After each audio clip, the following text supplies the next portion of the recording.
Hello and welcome to the first ever live Diminishing Returns and video Diminishing Returns. Yay! I mean, we've dabbled in video content before, haven't we? I'm Sol. You can finally see what I look like if you've never bothered to look it up before. Joining me as always is Alan, who you as patrons should hopefully have seen eating a spoonful of mustard in our one previous foray into video content. Alan, say hi. Hello. And joining us as sometimes, but quite often, is the one, the only, Mr. Calvin Dyson. Hello. And Emily Slade, friend of the show, good friend of the show at this point, has been kind enough to be a sort of compare for us tonight, I think. So, hi, Emily. Thanks. Hello. You're welcome. So, how's everyone doing with the lockdown? I can't see everybody. I'm doing this on my phone, and as a result, I can't do the grid view, so I can't see everybody. I can't see anybody except who's talking. I love that everyone is experiencing all of the technical sort of... Does anybody know how to do this on a phone? Well, I've got the exact same thing that Alan's dealing with, but it's not a problem for me because I'm not 100 years old. I want to see the people. I want to see everybody. This happens every time we're going to record just like a normal podcast as well, even though it's like the same thing every week. Alan will always have some kind of technical snafu. What are you talking about? Yeah. I'm fine just seeing one person at a time. It's a shame we can't see everyone watching, but yeah. I can. I don't know why. You're on your desktop, aren't you? Oh yes. Oh, sorry. Yeah. That's what exactly. Do they look pretty, Calvin? Every single one of them. Yes. Describe them to us. Well, who's the best looking one out of all? Well, someone has a Steve McQueen gif as the. I think that's a gif anyway, or that's an incredible lookalike of Steve McQueen. So you may have noticed that our chat box is open. I don't know if that's unusual. I think it's usually open. I don't know if you can even turn it off. But please do feel free to chime in with comments. It looks like lots of people have been already. We do already. We have The Beauty of Live Broadcasting from Barney M. And Tom Patton has come straight in there with, I agree with Sol, Lord of the Rings does not hold up. Right down to business from Tom. How you doing, Tom? He can't answer you.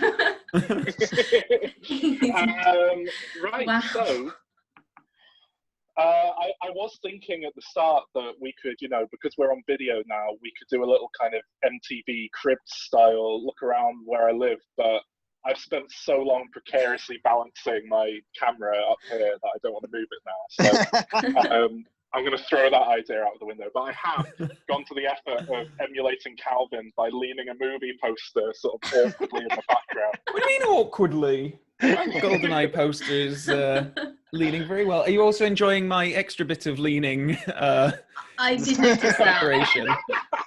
Well, you might have noticed that I've got a whole load of books in the background. I've gone for a much more highbrow. Well, I've got books as well underneath the Frasier. But... There we go. This poster, by the way, guys, I don't know if you can see what it is, but this is a hint of an upcoming episode. So those of you listening, it's not a hint so much as a reveal. Well, no, because there's some significant glare on the poster, so they might not be able to see what it is. But yeah, that is something we're going to be covering in the coming weeks if all goes to plan. Do you like my background of a plain white wall? It's nice, isn't it? You can have my framed poster. I can show you around though. Look, I can move my thing. Look, I've got DVDs. Look. Well, yeah, all my DVDs are in the living room, which I'm not in. I'm sort of in my kitchen / office at the minute. So, yeah. I like the jacket, Sol. I know, yeah. It's something I've learned from Electric Six, the masters of entertainment. You'll see him just milling about in like a jumper. Should I put a jacket on? Before the show, and then they walk away and they come out on stage wearing suits all done up, and then they go off stage at the end and they come out to meet the crowd, and again they're in like woolly jumpers and scruffy. Just, yeah. So you're going to change halfway through? Yeah. It's getting quite hot, so I might give up on the old suit jacket. But yeah, this is this better. is my going out attire. Yeah. Tom Patton has just asked, what film did everyone see last? He saw Schindler's List yesterday for the first time. That's fun for quarantine. For the first time. I watched Schindler's List for the first time quite recently, actually, a few weeks ago. And really fun. I might as well get into it now, because I don't know if it's quite a breeding ground for comedy gold. So it's probably not something that we're going to do a main episode on. We might, I don't know.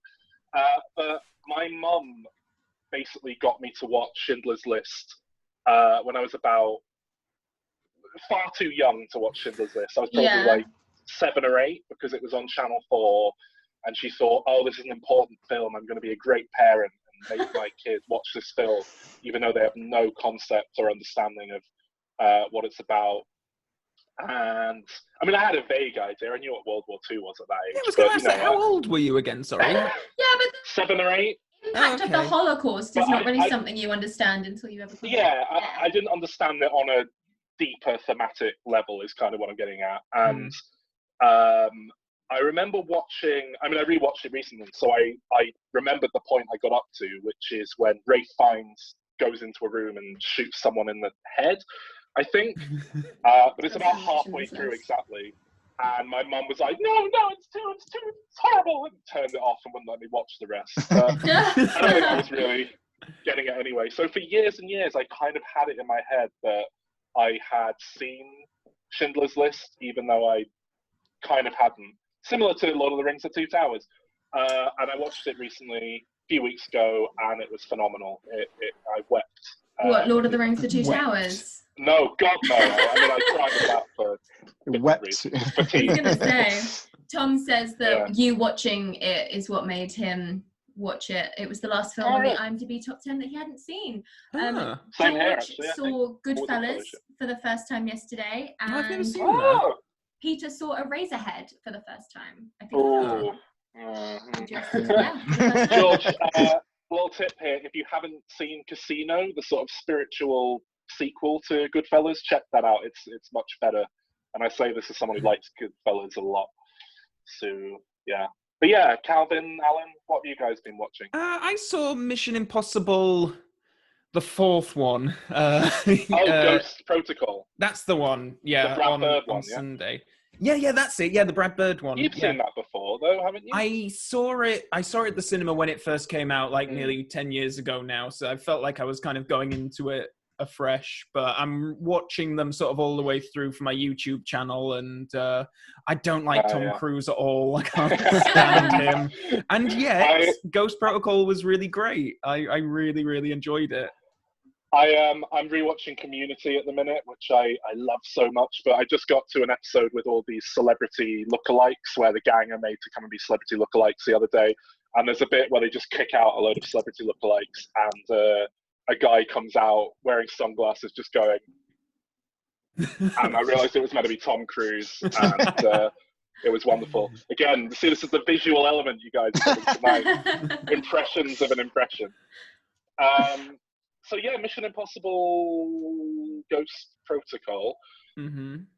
I remember finding it really weirdly directed. Like, it felt very weirdly flat in a kind of weird way with the cinematography. I don't mean flat like not enjoyable, just the cinematography, the layout felt very 2D.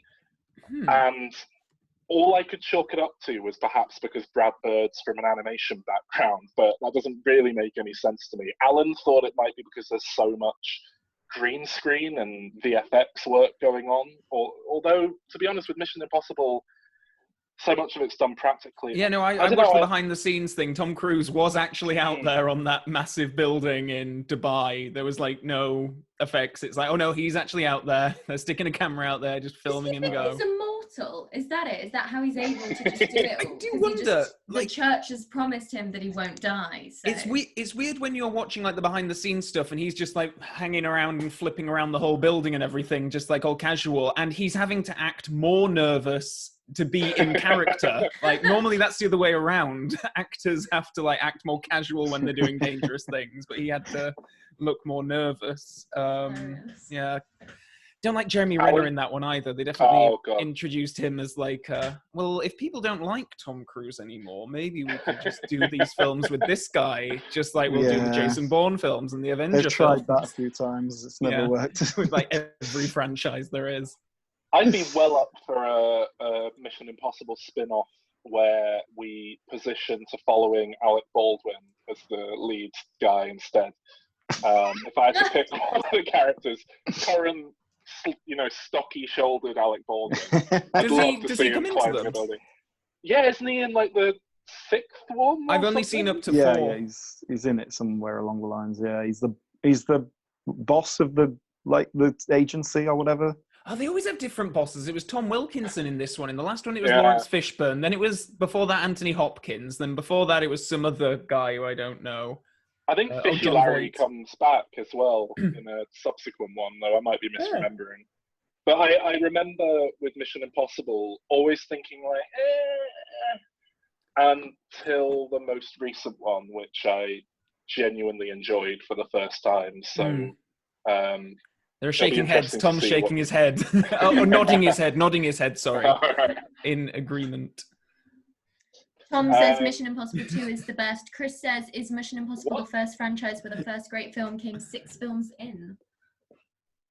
Yeah, probably. I was thinking maybe Fast and the Furious, but I wouldn't say that's had a great film yet, personally, for my taste. Or The Hobbit, Emily. The Hobbit was the third Hobbit is the 6th Lord of the Rings film, and that is the best one, isn't it?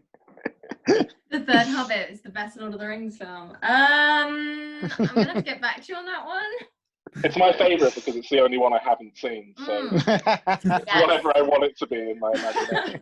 Until I force you to do it and then refuse to be part of the episode so I don't have to watch it. Are you going to be looking at the Hobbit ones actually after you've done Lord of the Rings? There's no plans currently, but I think it's probably inevitable we'll get round to it at some point. People do seem to be enjoying our Lord of the Rings episodes, even though we've been slagging them off, and I thought people really liked those films. The problem is that we found people who like Lord of the Rings to come on with us, but we can't find anyone who likes the Hobbit films. Those people don't exist. I genuinely, and I know this is hideously controversial, but my memory of the first Hobbit film is that I might enjoy it more than... I liked the first Hobbit film. I wasn't allowed to see The Lord of the Rings in cinema, so when I got to see the first Hobbit in the cinema and I was in Middle-earth on the big screen, I was like, this is incredible and so much fun, and I loved everything to do with Radagast. But I must say, when I watched the first Hobbit film, I went to the cinema because I wanted to see the high frame rate they were filming it in. Oh. And so for me, there was an element of, this is an interesting new bit of visual tech, and I can't quite see this working and taking off, but whenever I got bored, I could just fall back and really focus on the visuals in a way that I couldn't with the other films. I've just realised that our third Lord of the Rings episode isn't actually out yet. So for everyone watching this live, sorry, we're kind of spoiling. Spoiler alert. They didn't like it.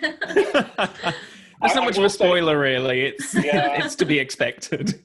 I'll say Alan and I both kind of do inverted arcs, where I feel like I kind of end the trilogy where Alan started it, but then Alan kind of ends the trilogy where I started it. Okay. Oh, look, wait, guys, I've worked out how to see other people. You done it? Yeah. Tell me how to do it, Alan. I'll do it on mine. What do I press? Swipe left. Swipe? Yeah, on the phone. Oh, my God. Oh, wow, there's everyone. I did it by accident. So I can see you guys. Cool. I can see Grace. I can see Tom. I can see a man named iPhone. Harry had asked if you'd seen The Lighthouse, and if you had, what were your thoughts? Oh, Harry, hello, Harry. I didn't know you were here. Emily, I think someone's waiting to get in, he says. We just got a message. Thank you. Sorry, Oh I'm paying God! attention. Yeah, I Look can at see all I've these- got a whole load of pop-ups from friend of the show Connor Murray, who's yelling about something. So he's probably trying to get in. Sorry, I know you guys asked a question, but I'm distracted by looking at all these white men. Everyone Hi, looks guys. a lot older than It's that. okay, I I've- always thought our listeners were like 12, but I've we've seen got you all proper now. I feel better. grown-ups. The Lighthouse. I watched earlier this year, maybe last year. No, it was last year. I got a screener through work, and I forced my girlfriend, who normally only watches stuff like Legally Blonde, to sit through it with me because I really wanted to watch it. And I thought, well, it's got Robert Pattinson in it. And normally, if she doesn't like something, she makes it very clear. But I think she was just completely dumbfounded by it and didn't know what to think. She was just very quiet after we finished. But I loved it. I think it blew her was mind. never quite sold on Robert Eggers, is it? His previous film? Well, you didn't The like The Witch. Witch? I didn't Get out. dislike The Witch. It was just, I loved the tone, and it was so close to like being this perfectly terrifying film. But it was also quite boring. No, I I'm don't totally know. with you on this because I had that kind of reaction to The Witch. Like, it terrified me beyond, like, it was not many films can do that to me these days, but like genuinely going to bed when I was living alone at the time, turning off the light, getting into bed and thinking about horrible images from that film. And yet it was also a very boring experience to actually watch it. But I know saying what that, you I mean. Lighthouse has been on my to-watch list for some time, along with Midsummer as well, I think. Oh, is you another one of have those to like watch Midsommar. elevated horror. Oh, is it really good? I love it. I really love it. But I love Oh, that okay. subgenre of folk horror. Have you seen Hereditary, Calvin? Yes, and I loved it. Okay, yeah, Absolutely yeah. loved it. Definitely Get out watch here, Sol. Midsummer. You don't particularly care for The Wicker Man, do you, Calvin? No. Midsummer it's like The Wicker Man, but done in a way where I think you'll enjoy it. See, we're going to have to do The Wicker Man on the show because, first of all, obviously the original one is held up as a classic, and I'm with Calvin. I don't think it's that good. But also, it means we get a chance to talk about the Nicolas Cage remake, which is obviously well worth the price They of are admission. both excellent It is, movies. yeah. But does that mean we'll have to talk about those weird, like, sequels that the Oh, original God, director The made? Wicker Did he make Tree, one or yeah. two? I definitely saw one of them. He did one, and then he tried to get another one off the ground in his final years. That was and I it, think he launched an Indiegogo or a Kickstarter or something to get the final one funded. I think it was called Cowboys for Christ, but that might be a book he wrote that was something It's a marketable not title. connected. Yeah.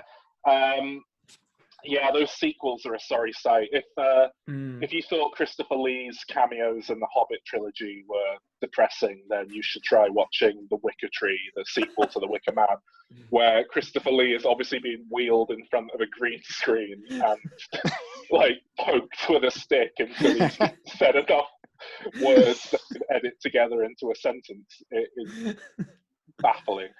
I quite actually- agree with Barney M in the comments. Half of the 73 Wicker Man is just people dancing and listening to folk music. I quite great. agree.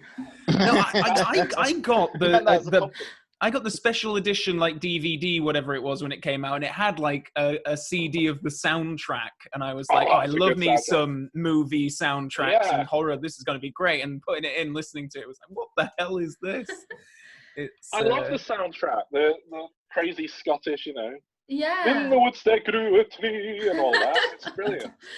Peter saw it for the first time the other day, and Judy doesn't really get the hype around the original Wicker Man. I'm taking from that we all understand the hype from the remake with Nicolas Cage because it's a fabulous movie. Oh God! I haven't watched it in such a long time. Honestly, it would be a good opportunity to watch it again. We should cover that. I think we it's like every kind of Halloween time we think we should do it, and then we don't. It's one of those. I think, it was on the poll for the most recent Easter episode we did as a kind of vaguely spring religious theme thing, but we did Life of Brian instead. So I think it's inevitable we'll do it because, spoiler alert, it's one of my favorite films, and I haven't watched it probably since university. So I have no idea if it holds up or not. But Yeah, it's one of the ones we've still not got round to. Yeah. So I'm because we keep going off down all these different tree branching tangents. I'm still very conscious that we were answering what we've watched most recently. So Calvin, it was Mission Impossible. Alan, did you tell us yours? The last thing I watched was High Fidelity. What's that? God, I've been meaning to watch that for ages. I've got that on DVD sat on the shelf. What is that? Waiting to convince my girlfriend to watch that one with me. The John Cusack film, right? About a breakup. Yeah, it's based on a Nick Hornby novel, so it's a British novel. They transposed it to Chicago, I think it is, and but it's not been Americanized too badly. It was 2000, John Cusack lead. It was kind of Jack Black. That recent? 2000. That's not recent. It's 20 years ago. So. No, I know. I have it in my head as being like an 80s movie. No. From that John Cusack. And it was sort of Jack Black's kind of making of him, because he's just playing himself, like, or at least that kind of Jack Black persona that he does. It is a good film, actually. I rewatched it because I recently saw the musical version of it on stage, so it was kind of to watch it again, and it's better than the musical, put it that way. So Alan, no, never mind. I'm sorry. I'm very carefully pouring a beer out into this huge tankard. Is that what you call this? I forgot what these Stein. This huge Stein that I'm drinking from, and I didn't want to make too much of a mess. I'm trying to think what I watched most recently. I'm curious. Tom asked Sol, what's more overrated, Lord of the Rings or Star Wars? And I'm quite interested to hear your response to that, actually, because I don't think I know. Without a shadow of a doubt, Lord of the Rings. Is the more overrated? Yeah, Star Wars is okay. When it's firing on all cylinders, I enjoy Star Wars.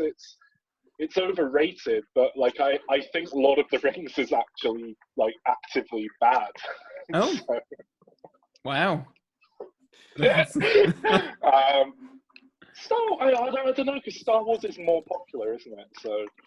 Well, yeah, that's why I thought you would have picked that. Yeah.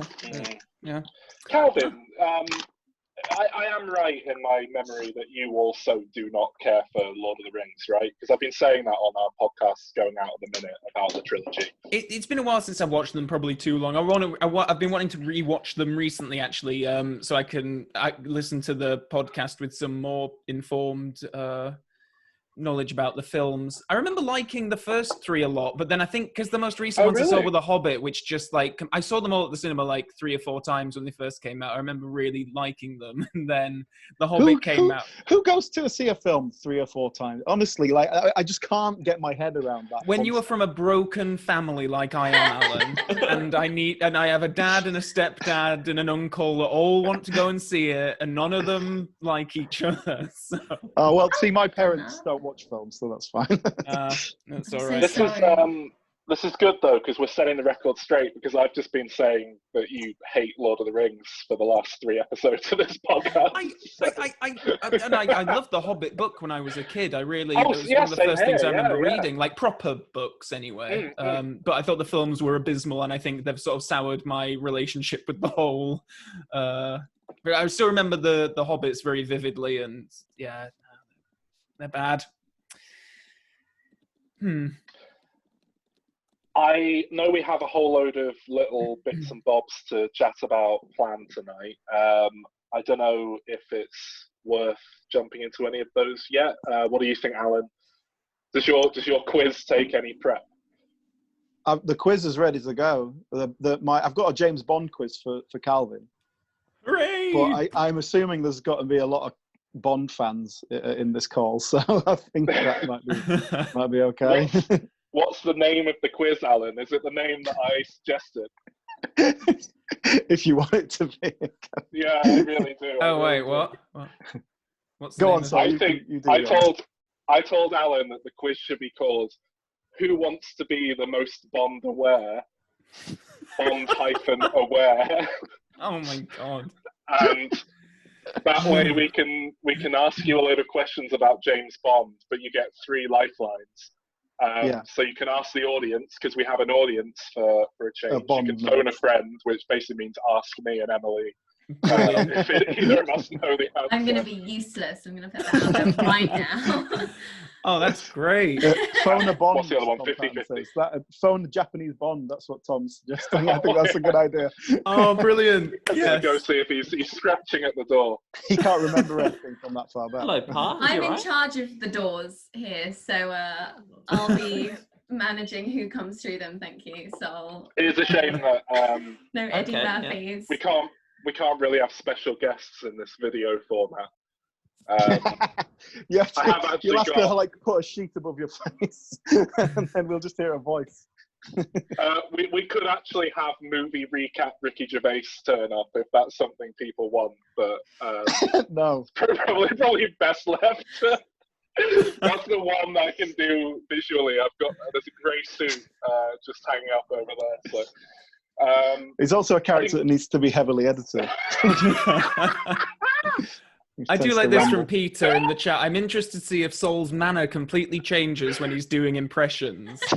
I'd quite like to see that myself, I guess we haven't really seen him do these things visually, I suppose. Neither have I.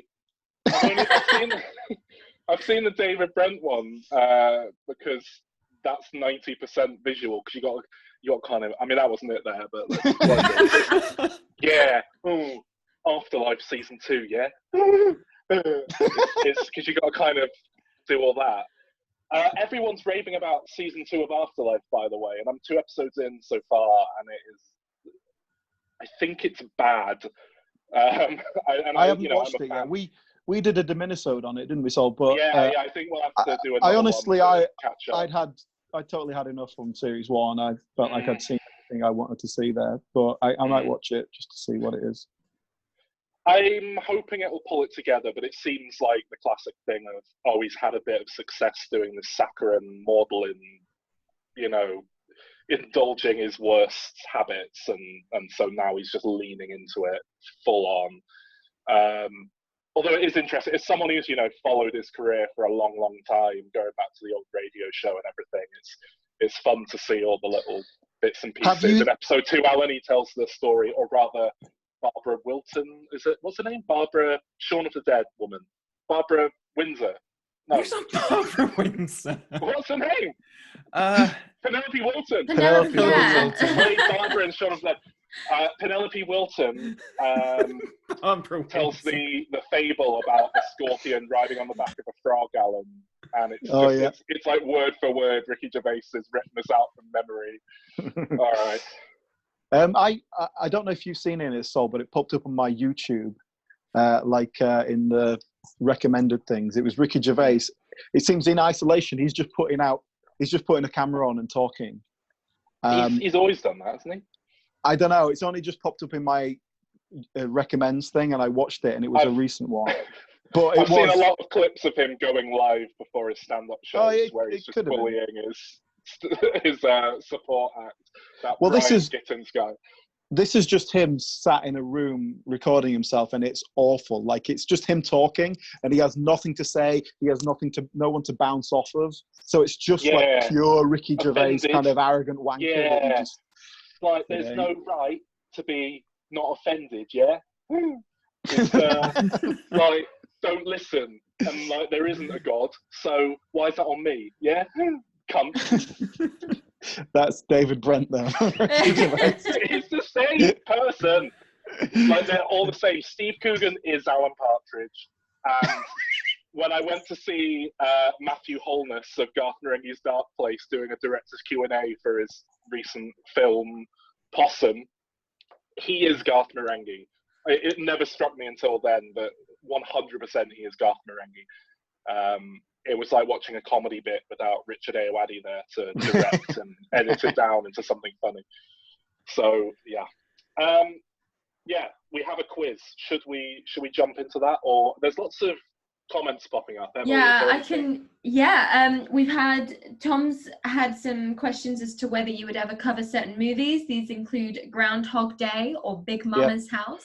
Okay, tell you what, shall we do we were going to do a Q&A section, but I spoke to Alan about spreading it out a bit. Should we do a few Q&A questions now and then the quiz?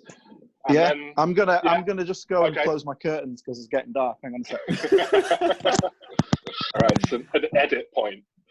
A rare live episode edit point. I can What show was the you question, my Bond artwork that I got recently. So I haven't Ooh. shown you this yet. You'll appreciate Oh. this. This is a bespoke piece from an artist on Instagram who did this lovely watercolor. Oh my God! Is it Pepper? Sorry, Pepper. It is. It's Live and Let Die. Amazing. It's Sheriff I love J.W. it. Pepper.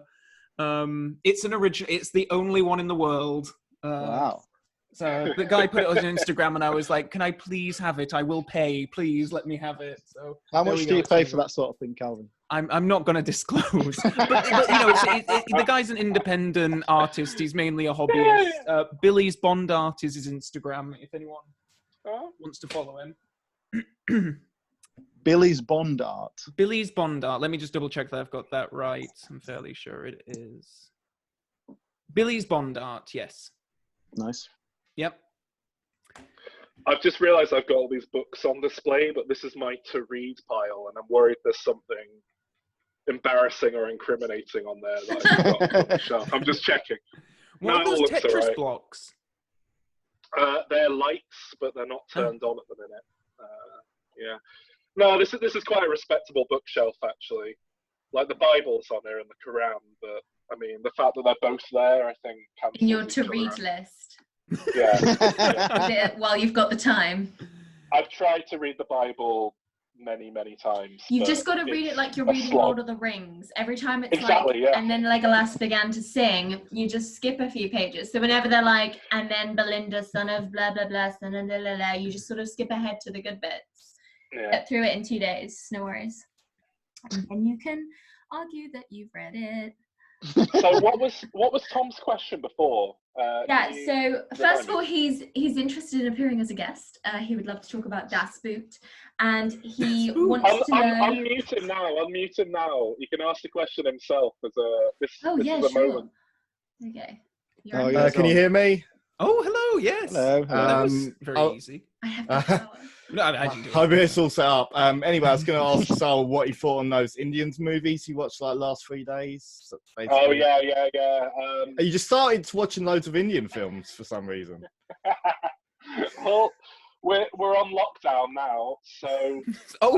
Well, in that case, then. Are they all shy or are they good? Because I've not bothered watching them on purpose. They're shy. They're basically the same film over and over and over again.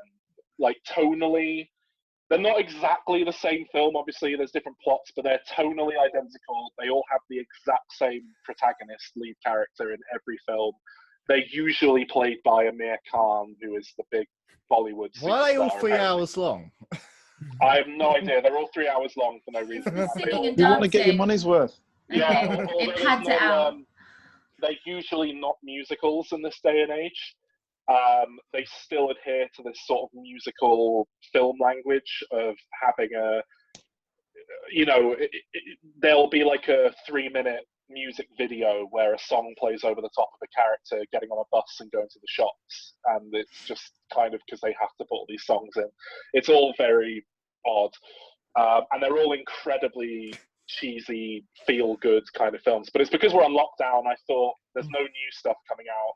Now is finally the time to make a real dent in my, big lists of films I need to watch. And I thought, well, I've not tackled the IMDb top 250 in a while.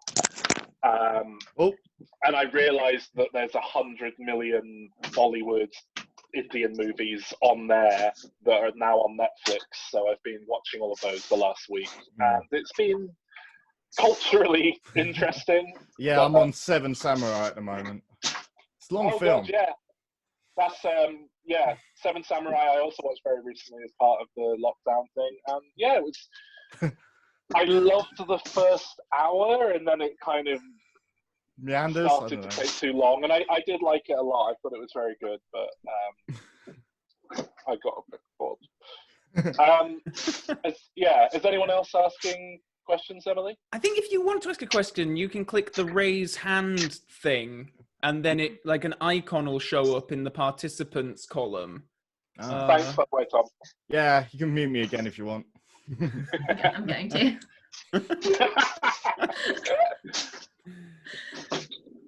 Just to follow up on what you were saying, Neil says that there's a great one about a bloke reincarnated as a fly who drives the man who killed him to Yes, insanity. I've had that on my watch list ever since I read the plot. I saw this plot synopsis and thought that sounds incredible, and I've been meaning to watch it for however many years since it came out. It's quite recent, I think. Yeah. I can't see. Are people like physically raise your hand if you're trying to click the raise your hand thing? Because someone's hand went like right down then. Or are there any others in the chat comments? We have. Harry's got a question. Yep. Can you hear me? Yes. Amazing. Hello, Harry. I was just, hi everyone, I was just saying, me and Alan a few years back, we actually appeared in Legally Blonde, the musical together. Who did you play?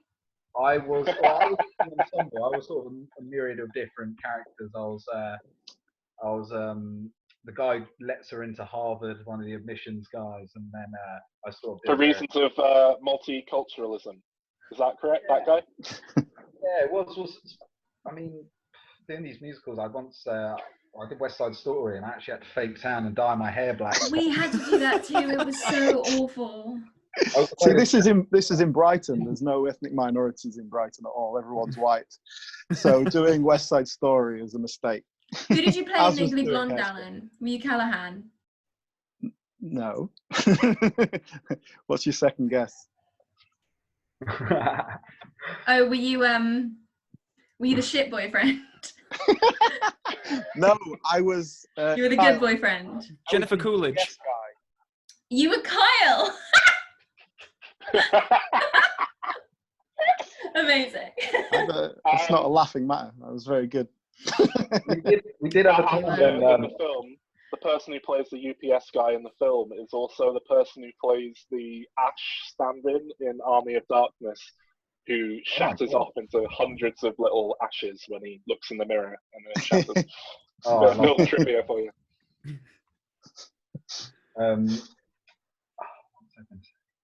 Harry, I have a question for you. Yeah. What have you done to your hair? What's going on? I shaved my head. Is this lockdown hair? Yeah, it was getting long. My mum was giving me some subpar haircuts. Look at this. My hair's so long now. I need it cut. How long is it? The hairdresser's up.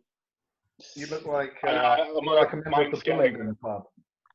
I've got a kind of Jack Nicholson in The Shining thing going on with the way my hair is falling today. Keanu Reeves in Bill and Ted. Yeah. I'll tell you that, yeah. I'm really annoyed that he's shaved for Bill and Ted 3. When I heard they were making Bill and Ted 3, I was like, that's this year's Halloween costume sorted. Now he's clean shaven. It looks fucking old and sad and upsetting. I think, Harry, were you going to ask if they were going to cover Legally Blonde? Yes, I was going to ask because I understand there are leading as well. So, I mean, would it be one on the list? It is something my girlfriend has been pushing for a while. So, I mean, it could happen, I suppose. Have you ever seen it? Me? Yeah. I watched it recently. My girlfriend made me watch it. And I wasn't hugely impressed. I do like the musical, though. I really like I've never watched the musical. I like 2 songs off the soundtrack. Yeah. I've listened to the soundtrack, and there's 2 songs in particular that I really like. Which 2? And I'm a huge fan of the Mean Girls musical soundtrack, and really want to watch the Mean Girls musical, and the songs are written by the same person. And they're turning that into a movie currently. The 2 songs that I like from Legally Blonde. Oh My God, You Guys. Oh my God, you guys. I hated that song so much. What You Want. Oh, it's great. It's What You Want is Yeah. amazing. Yeah. Oh My God's the perfect encapsulation of we're actually doing this. It's Legally Blonde, the musical. Okay. Yeah. It's Peter great. likes chip on my shoulder.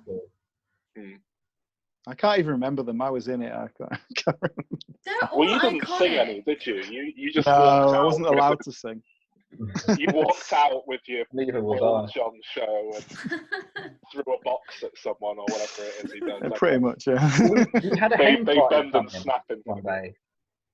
We had a hen party in the audience, and when Alan Oh, came on to God. do his in the fight short go across the stage, they were just giving him hell. Vividly remember. Alan, Oh, wow. Alan has that effect on women sometimes. It's weird. Because, I don't know, I mean, you know, he's not an ugly guy, but I wouldn't have thought he was that incredible. Yeah. But, you know, I've been out with Alan before, and women have come over. Do you remember, Alan? We were doing a pub quiz once, and this incredibly odd woman came over and was like, my friend actually really fancies you, and she asked me to bring you her number, and pointed to her friend, and her friend was even more kind of meek and odd. Yeah, I slept with her. Yeah. I'm gonna stop this before somebody cries. Probably me.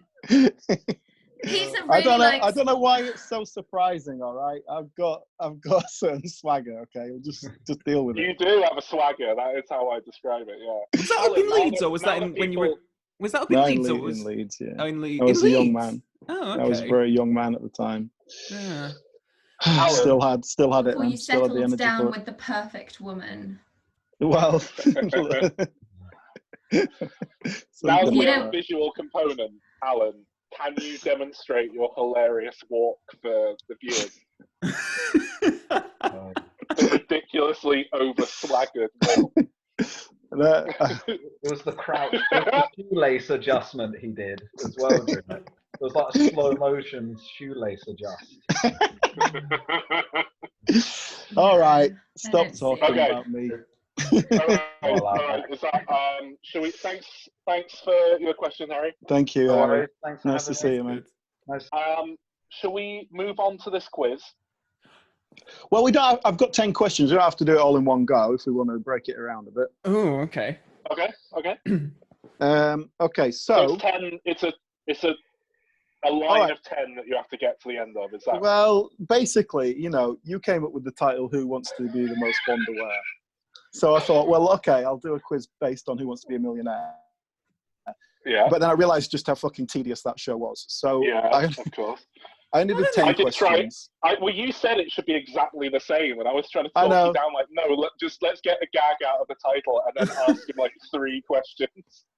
But, Yeah, and it was when I came to do the questions, because I thought, you know, the first 5 are always like the easy ones anyway, but it's just, there's no point doing the easy questions, especially if you're doing someone's specialist subject. So basically I've got 10 questions. Some of them are relatively easy. I think a couple of them are actually quite difficult, and you might struggle. So we'll see how you go. Okay. we have got 3 lifelines, I believe, Kat. Okay. Yeah. I Okay. guess you can use your lifelines if you want. So ask the audience, ask Sol,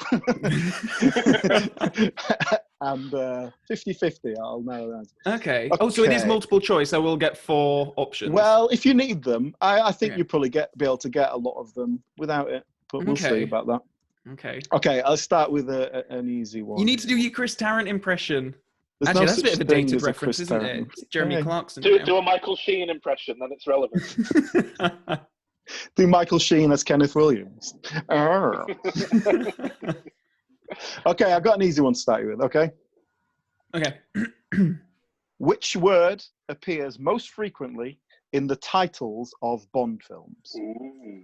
Obviously, we're dealing That's with an the Eon excellent question. Bond films. Okay. Is it the?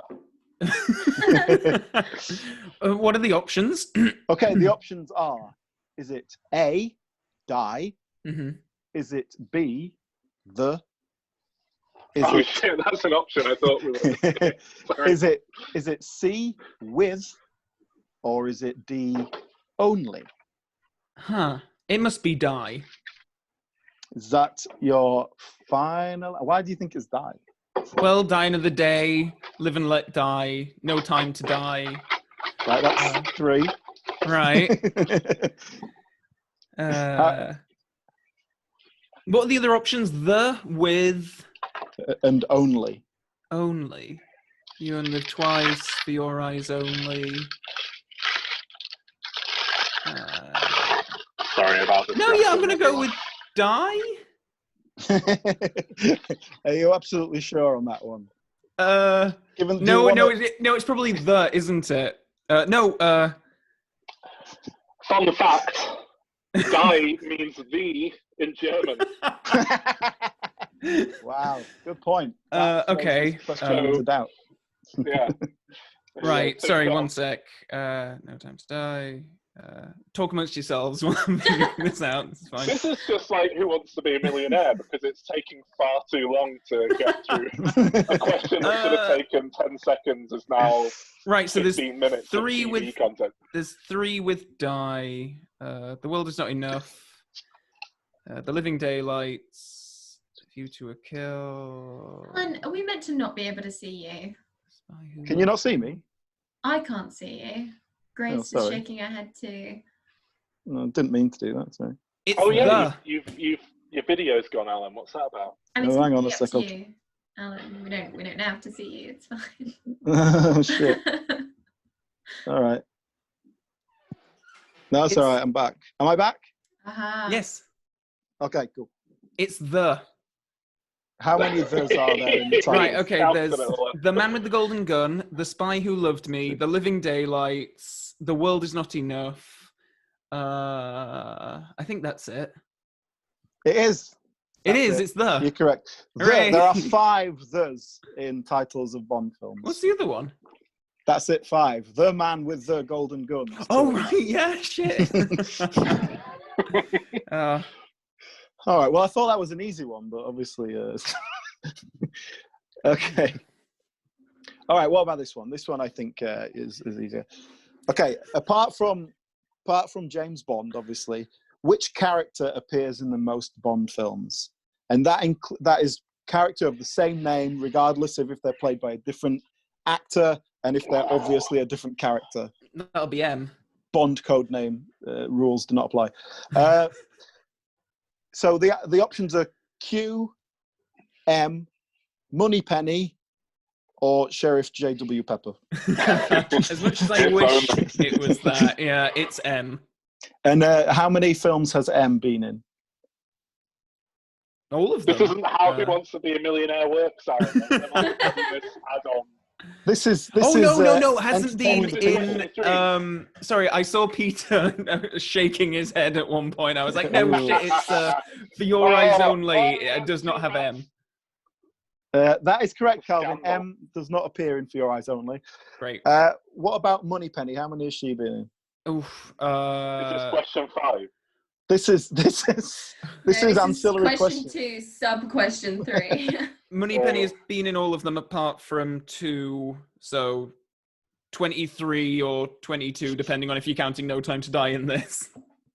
Yes, she's been in 22. But I'm not including No Time to Die. Do you know which ones she's not in? Casino Royale and Quantum of Solace. I'm giving an opportunity for two Calvin. that I've seen, so I was like, Moneypenny in a character. What are you talking about? Calvin, just as a sidebar, Yep. I might have asked this before. How likely do you think it is that at some point we will get a gritty rebooted J.W. Pepper, probably played by Danny McBride, but it could be anyone. I'm sure whenever they sell the franchise to some, Apple or Amazon or something, there will be so many spin-offs coming our way, and that may well be one of them. There's got to be a point where everyone gets sick of the gritty post 9/11 reboot and wants things to start getting a bit silly and campy again. I was sick of that in about 2010. Yeah. I got over it by that Clash of the Titans movie. Take away the Sam Worthingtons, bring back your long-haired Keanu Reeveses. Okay, I have another question for you then. Is this question 3? Yeah. Okay. Why are you so intent on keeping count? Because we got 7 more after this, so I'm just very aware. Well, we don't have to do them all. If it doesn't happen. Okay. You can quick fire them. Yeah, if you get one of these wrong, Calvin, you're out and you fail. You don't get to be the most Bond aware. This is a quick one for you. Okay. Okay. Which of the following is not an ingredient in a Vespa martini? Okay. Ooh. as described in the novel Casino Royale, 1953. Great. Okay. A, Gordon's gin. All right. B, vodka. Right. C, Kina Lillet. Yeah. Or D, an olive. An olive. Final answer. Ooh. Oh, he's very confident. That is correct. An olive is not an ingredient in a Vespa I knew martini. that one. You serve it with a slice of lemon. Oh, no, a twist of lemon, something like that. Yep. Well done. You are the most pond-aware. Okay. I don't know if you'll know this one. Okay. What is the date of Ian Fleming's death? That would as in the day, like the 3rd of March or whatever. Like Yes, that's specific. Oh that's the shit! All date. right. Well, I know it's 1964, but what are the dates? You see, well, my options, I gave you options, but they all have different years because I didn't want to make it too difficult. Oh, so right, okay. Is it 28th of May, 1962? Right. 17th of April, 1963? 12th of August, 1964? Or 22nd of December, 1965? It's C, Alan. Final answer. Yes, well done, 1964. Yeah, because he visited the set of Goldfinger, but did not live long enough to see the completed film. Tom that was the just good said one as well. Died during Goldfinger. Ah, yeah. Yeah. What a shame we didn't get to see the best adaptation of his work. Shall we do one more and then have a break? We'll do some later. Okay. Well, hang on. What is that? Was that number 4? So this is number 5. Yeah. That's perfect. Okay. Then that's a halfway split, and then we can do part 2 later. Let me try and find one that's not. That's exactly what Alan said, but just in more detail. Okay. In what country is Ian Fleming International Airport? Ooh. Wow. Okay. Could I have the options, please, Alan? If you hear the options, I think it might make it slightly easier. Oh wait, Okay. yeah, I know what it's going to be. Yeah. Do you? Yeah. You Go can on, then. always go 50-50. He's looking at the comments. I can see his eyes. He's trying to get All a right. cheeky ask the audience without I'll look away. I'll look away. What do you think it's going to be, Calvin, before you get the options? I would assume perhaps Jamaica. Oh, Okay, the God's options are, choice. is it A, Scotland? Right. Is it B, the Japan. Republic of Isthmus? Right. Is it C, San Monique? Or is it D, Jamaica? Right. Well, 2 of those places are not real, so this narrows it down to Scotland and Jamaica. I'd be tempted to use 50-50, but but it's going to be Scotland and Jamaica, isn't it? I think I'm going to have to ask the audience. Oh. What does Okay. that mean? Can I look at the screen again? Yeah, you can look Okay. at the Hey, screen. ladies and gentlemen, if you want to write in the comments in the chat what you think the answer is. Peter says Jamaica. Jamaica probably, says George. Chris says Jamaica. Tom says Jamaica. Okay, Oh, great. Murray says Coming to Jamaica. All right. I think... Barney says this is going to end like that IT crowd episode if I answer. I'm going to go D, Jamaica, final answer. That is correct. Well done. Hey. It is Jamaica. I think it was in 2011 or something. Oh. And it was quite recently. And the locals were like, shouldn't we have named this after like a prominent Jamaican person? I was going to say, is there a reason why? They he filmed lived a lot there. there? Or? Oh, No, okay. he lived there and he wrote all the books there. He used to take a 3-month vacation there every year. But And I Dr. think No is set in Jamaica, is it? Or have I imagined the that? Caribbean, no, I don't know how Caribbean, specifically okay. it is. A few So of them are only set, read yeah. And watched Casino Royale. But they, I think the mayor or whoever it was who was doing this basically said, we don't want to name it after a Jamaican person because if we name it after Ian Fleming, people might come to it. Because he's a known person. Pretty much. But it's Worked for me. We before want Cool Runnings, wasn't it? international influence, not just Yeah. Jamaicans, turns out. What's wrong with the Usain Bolt airport? Tom says that he predicts that Sol's favourite Bond movie will be Casino Royale. So that is interesting. I don't know about you guys in Bond. So the three of you, what is your favourite? Mine is Casino Royale. It's the only one I've really seen, and I've read the book. And I obsessively watched it. I watched it when I got it on DVD. I watched it every single Sunday for like 7 months.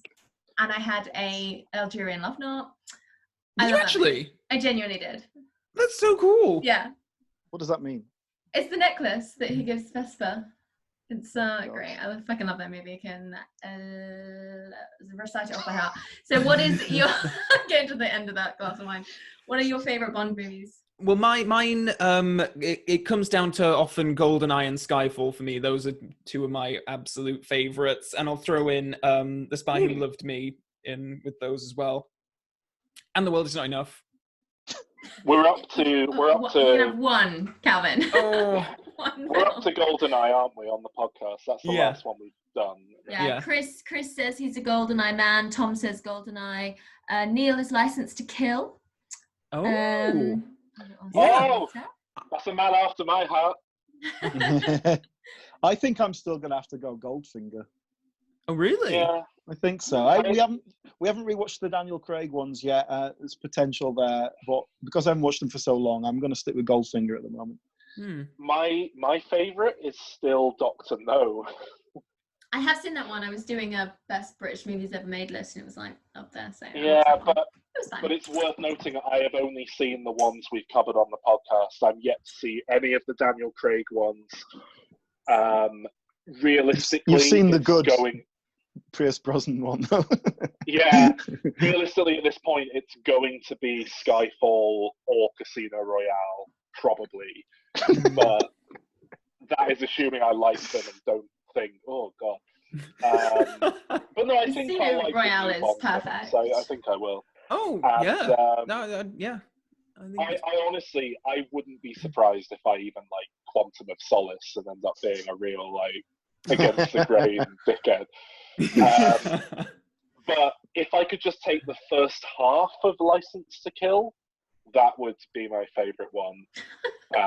But it just kind of it's a whole thing where Bond movies are kind of films of two halves, and I lose interest when Bond goes off to do some separate adventure in the second half. I recall. He doesn't do that much shagging in License to Kill, does he? No. AIDS. Yeah, that was late it was. 80s. So That's what Calvin says. Because I genuinely that's what I I thought that was a major plot of License to Kill. I was like, oh. No, okay. that's Calvin put it to us, and I presume from some place of authority, that they toned down the shagging in Bond films in the 80s because of AIDS. That completely makes sense. I 100% believe that. Yeah. It was everyone was frightened of sex, weren't they? Because contraception came in the 60s, and it was all free love, and then obviously AIDS happened, and it became bigger in the 80s, and everyone was like, "Ah, God, sex, no!" Good times. I was not alive, but just gonna get that out there. Neil has asked if we're ever going to do Never Say Never Again, which I think is a good question. One of the unofficial Bond films. We will. We'll end up doing them all after we've done the full run. Did you do the 60s Casino Royale, the like parody Casino Royale? No, not yet. No, we had that. After we've done the full run. Yeah, we just done a Bond double bill a few weeks ago with Whatever Came Before GoldenEye and then GoldenEye. And originally we were going to do Whatever Came Before GoldenEye. Was it License to Kill? It was, wasn't it? Yeah, we were going to do License to Kill, and then the 1960s Casino Royale as a kind of special film leading into the release of No Time to Die, which we have all sorts of already incredibly dated podcast material up there of us laughing at coronavirus and how little it's going to do and all that sort of stuff. So we were planning to do it, but Calvin, I think, quite rightly said that there's less interest in that than there is in just the actual Bond movies.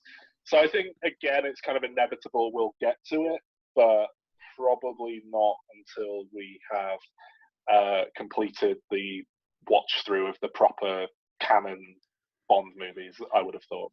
Which we've still got quite a few to go. 9 Yeah. or something like that. Millions of those bastards. We've got another 3 Brosnans, 4 Craigs, 5 Craigs probably by the time we get through all them, and then 2 unofficial ones. So yeah, like another 10 really. 2 unofficial. Oh, including Casino Royale. Yeah. Right. Yeah. I'm enjoying Peter, Tom's ratings as well. Yeah. He did not like Quantum of Solace, and I quite agree with you, sir. It's the same fight on different methods of transportation. They do it in a plane, then they do it in the desert walking, then they do it on a train, then they do it in a car. It's just the same thing. Peter rewatched Moonraker, and he's now very scared of Elon Musk. I don't know what that means. Quite a sustained fight across different methods of transport sounds like no, it's not sustained. It's not sustained. It's the same. So they'll do a fight, then they'll do some plot, then they'll do a homage to the one where she's covered in gold. Gold? Okay. No, So Gold member. It's called Gold Member. member. Yeah, that's right. You know when they finally get round to making Family Guy the movie, which has been in the works for about 10 years now, I really hope it is just a 90-minute chicken fight. In fact, I really hope it's 90 minutes of Conway Twitty just to like infuriate the audience. I think that would be hilarious. Wouldn't be a good film, but No. as like an art installation in the cinema, I'll be all for it. I'm just going to top up my Coke. I'll be back in a sec. I might top up my wine if we're going to I'm top gonna take ups. a little toot. Oh well. Oh, we're having a toot. Okay, mid interval break, guys. I'm going for. I'll get a drink as well. I've been doing a little sort of interval banter. I don't know if you've ever gone to watch a live TV show being recorded, and they have like a really weak comedian come out before they start recording, and in between episodes, just to kind of keep the energy up. Nice. I used to work on a number of BBC productions, and they would use a guy who was the brother of Mr. Tumble, the CBBC guy. Oh, yeah. He had like a set routine. He'd be like, "Oh, ladies and gentlemen, ladies and gents, oh, I tell you what, ladies and gentlemen, Alzheimer's runs in my family. I tell you what, ladies and gentlemen, Alzheimer's runs in my family. Tell you what." And it was the same joke every single night. They cracking up. Right, we're ready to record Mastermind. Weirdly enough, they had him on to warm up the audience for Mastermind, which But is for not. Mastermind, you just have to sit there very tensely, like, oh, good one. Yeah, well, I mean, I worked on Citizen Khan, the terrible sitcom as well, and he was the warm-up comedian on that, and I thought, okay, yeah, you got a comedian in, get everyone ready to laugh, and then I went and did a stint on Mastermind, and yeah, it was the same guy warming them up. It seemed very odd. Just go through the different studios. What would your Mastermind topic be, 3 of you? James Bond. Ooh, James Bond for Carbon, definitely. Is that too broad? Do you have to be more specific? Do you want to narrow it down a bit and be like the movies or the books or the between? Pierce Brosnan films, I would go for that. Nice. Yeah. I'll tell you now, I think it's really, like, do not try and look better than, just like go for what you know. So James Bond, perfect for Calvin. Because when I did it, there were certain people on the show, particularly with the celebrity edition that I did that year, where, you know, some of them were like, yeah, Back to the Future and Friends, season 6 to 8 and stuff like that. And you thought, okay, cool, they'll know it. But then, you know, there were some models. I remember there was a model who I remember talking to, FHM's 29th sexiest woman of all time or something like that. Congratulations. Not that. Not that good looking in real life. But I remember it being really bizarre because her specialist subject was something like Kings and Queens of England, some like big historical thing. And she said to me in the green room, like, "Oh, I was thinking about doing, you know, Jennifer Aniston's haircuts or something like that." And I thought, no, I'll do something proper. And then she went out and bombed, got like nothing right. And it was like, just do what you know. Yeah, and then well, did you see? Someone did. We had some, you know, proper nerdy people like Robert Peston and people like that who were just like, yeah, Back to the Future, yeah, great. And you know, credit to them, they knew their shit. So I'd probably go Futurama, I reckon. Maybe Electric Six. Alan? Calvin, did you see recently Darren Bent, who is a footballer you haven't heard of, did the Bond on Celebrity Mastermind? I have only heard him because of that clip. Did you do it? Did you do the quiz? Oh yeah. Did you nail it? More or less. Yeah, there might I be thought it was one. quite hard. When I was doing it, I was struggling with it. You know, I'm not a Bond expert, but I think on those celebrity ones, they tend to take it pretty easy on them as well, don't they? Well, yeah, it's for charity. The thing is, with Celebrity Mastermind, it's one round basically. You do one specialist subject, one general knowledge. But on real Mastermind, if you get through to the next round, you have to come up with another specialist subject. Yeah, you have to another do several. specialist subject. Yeah, if you go to semi-final. You have to be ready for you have to be clear for a year, because my dad applied and got through, but he was in the Navy at the time and he didn't have the time to do it. That's it, but you don't want to spunk your best subject on the first round, because then if you get through, you've got nothing left for the final. Oh yeah, that's true. What would your specialist subject be, Alan? I don't know, honestly. It'd have to be something media based. Astronauts. Do you know what I like? I like astronauts, but I'm no expert. I'd have to do a lot of research. Maybe like early manned space, like up to the Apollo moon landings. There was a TV presenter when I did it, Alan, whose specialist subject was Werner Herzog. Nice. We had a little love affair, Werner Herzog chat in the green room. I got along with him so well, just because it's like, Werner Herzog's a mad bastard, isn't he? Yeah, he's great. Yeah. But yeah, I mean, you have to pick three. So if you go through to the next round doing it properly. So Calvin, what would your two other specialist subjects be? Frasier and. Oh, what else? Maybe the Alien films. Oh no, Tom actually. Tom Alfred Hitchcock. Yes, Tom suggested Alfred it. Hitchcock, of course. Yeah. Yeah, I forgot that it was my specialist subject then. Thing is, I'm a bit of a jack of all trades. I like to have a bit of knowledge about a lot of things. I don't know if I get very specific. I know a lot about British sitcoms. I might do something like. You'd be good at that, yeah. The work of Clement and Lafreniere or something like that, because at least I'd enjoy researching that if you just watch sitcoms. I think I'd go Futurama, The Simpsons season 1 to 10, or maybe that'd be. I'd have to specify that cutoff point, and then Electric Six. I did watch once when a guy did Alan Partridge as his specialist subject, and I think he dropped 2 points, and I knew every single question. I was like yelling at the TV. Yeah. I might Coen Brothers. Maybe I could do work of the Coen Brothers. Maybe.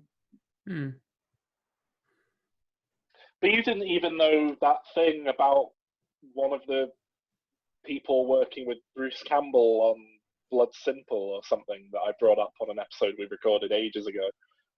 I don't know that much about anything. Yeah, so you fucking fail. You look like the stupidest one out of all three of us. Well, you just wouldn't get onto TV, would you? Probably the smartest one. They'd start doing I'm more embarrassing of a general knowledge guy. I'm a general guy. Failed Mastermind auditions like they do for X Factor, and you'd appear on a compilation on YouTube. I'm not that bad. I'm not embarrassing like that. That's true. You'd have to be more extreme in your persona, but I think you'd be great. I think you got a real. Does anyone remember on that quiz show when the answer was an organism and then a guy said orgasm? and that like defined him for the rest of his life. And he was on like clip shows like, remember when this happened? Just doing interviews like, I said orgasm. Yeah, people were saying it on the street to me. Yeah.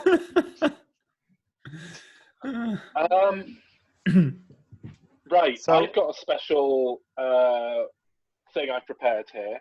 Oh. It's not very exciting, but it seems like we might as well move on. So currently, our Diminishing Returns top 10 films of all time is joint 10th place, American Beauty and Ed Wood. Joint 7th place, Inglourious Bastards, the 2009 Quentin Tarantino version.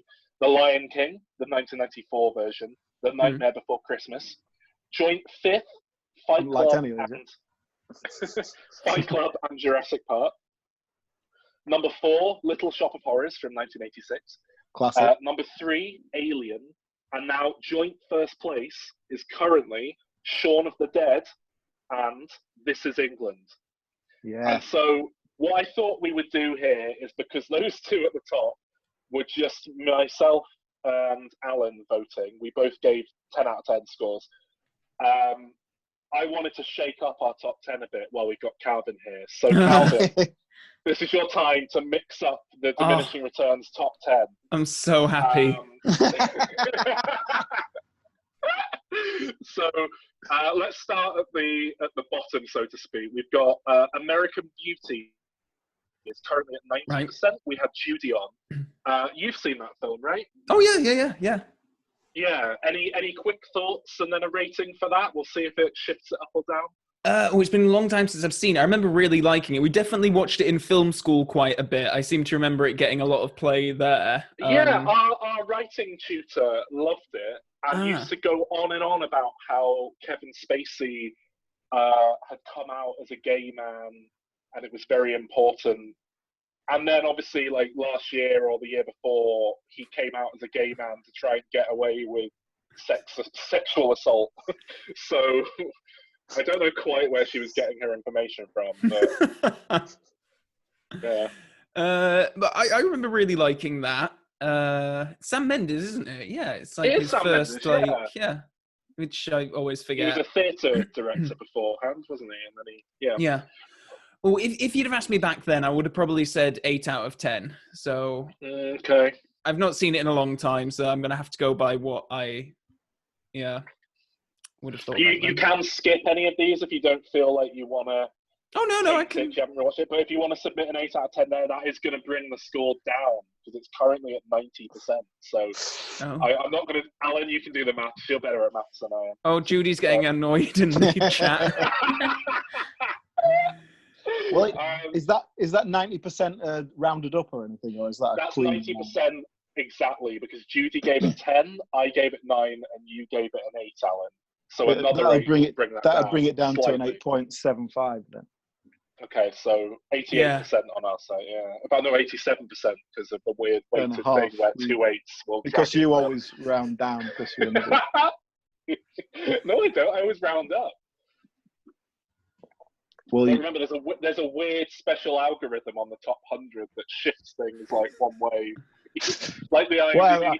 Well, I don't try and get involved in your algorithms. So I just all right, so I mean, that's going to shift that down. That means Ed Wood is now 9th place, and joint 10th is The Dark Knight, Hot Fuzz, It's a Wonderful Life, The Thing, and American Beauty. This is a fucking nightmare. All right, he just made a good point. Will I now have to rate the films that will get pushed into the top 10? Maybe. Okay, see how we go then. See what we feel like doing. So you were involved in all these ratings up until Fight Club, which is joint 5th, 93%. Right. You've seen Fight Club, haven't you? Yes. Would you care to rate that one or skip? 8 out of 10. Okay. Again, that's going to bring it down, but probably still. I'm being very generous with these. These are films that I really liked, but. Okay, so Alan, that's going to be a 90%, isn't it? We've got 2 9 out of 10s from yourself and Bria, and a 10 from me. Captain's given it an 8, so that's 90% overall. That's 9, 90 exactly. Yeah. Okay, so Fight Club's down to joint 8th with Ed Wood now. Okay, cool. This is good. We're shaking things up. It's getting a bit less all over the place. Calvin, have you seen Little Shop of Horrors from 1986? Yes. Would you care to rate that? I think this is going to tank the score on this one. I would have given that a 7. But come on. Is that good or bad? Are you agreeing with me, Alan, or not? No, it's obviously an amazing film. Oh. We all loved it. But okay. I was amazed it got as high as it did, and it sat there for this long. So I mean, if you give it a 7, that'll bring it down a bit. I haven't seen the director's version though. I know that is better. The better version. You will like it more, yeah. Where the plants take over the planet or something. To be honest, the ending of the theatrical cut would probably be only like a 7 out of 10 for me. It's the director's cut ending that really wraps it up and brings it together for me. Yeah. But I will take that 7 there. And Disappointed in Alan, you, I can't be Calvin. I bothered thought I was working going out to what like you. that puts that What are the other scores? The other scores are, so from me it was a 10, from Darren it was a 10, and from yourself it was an 8, Alan. So that would be 8.75. All right, 88%. That's still very good, very respectable.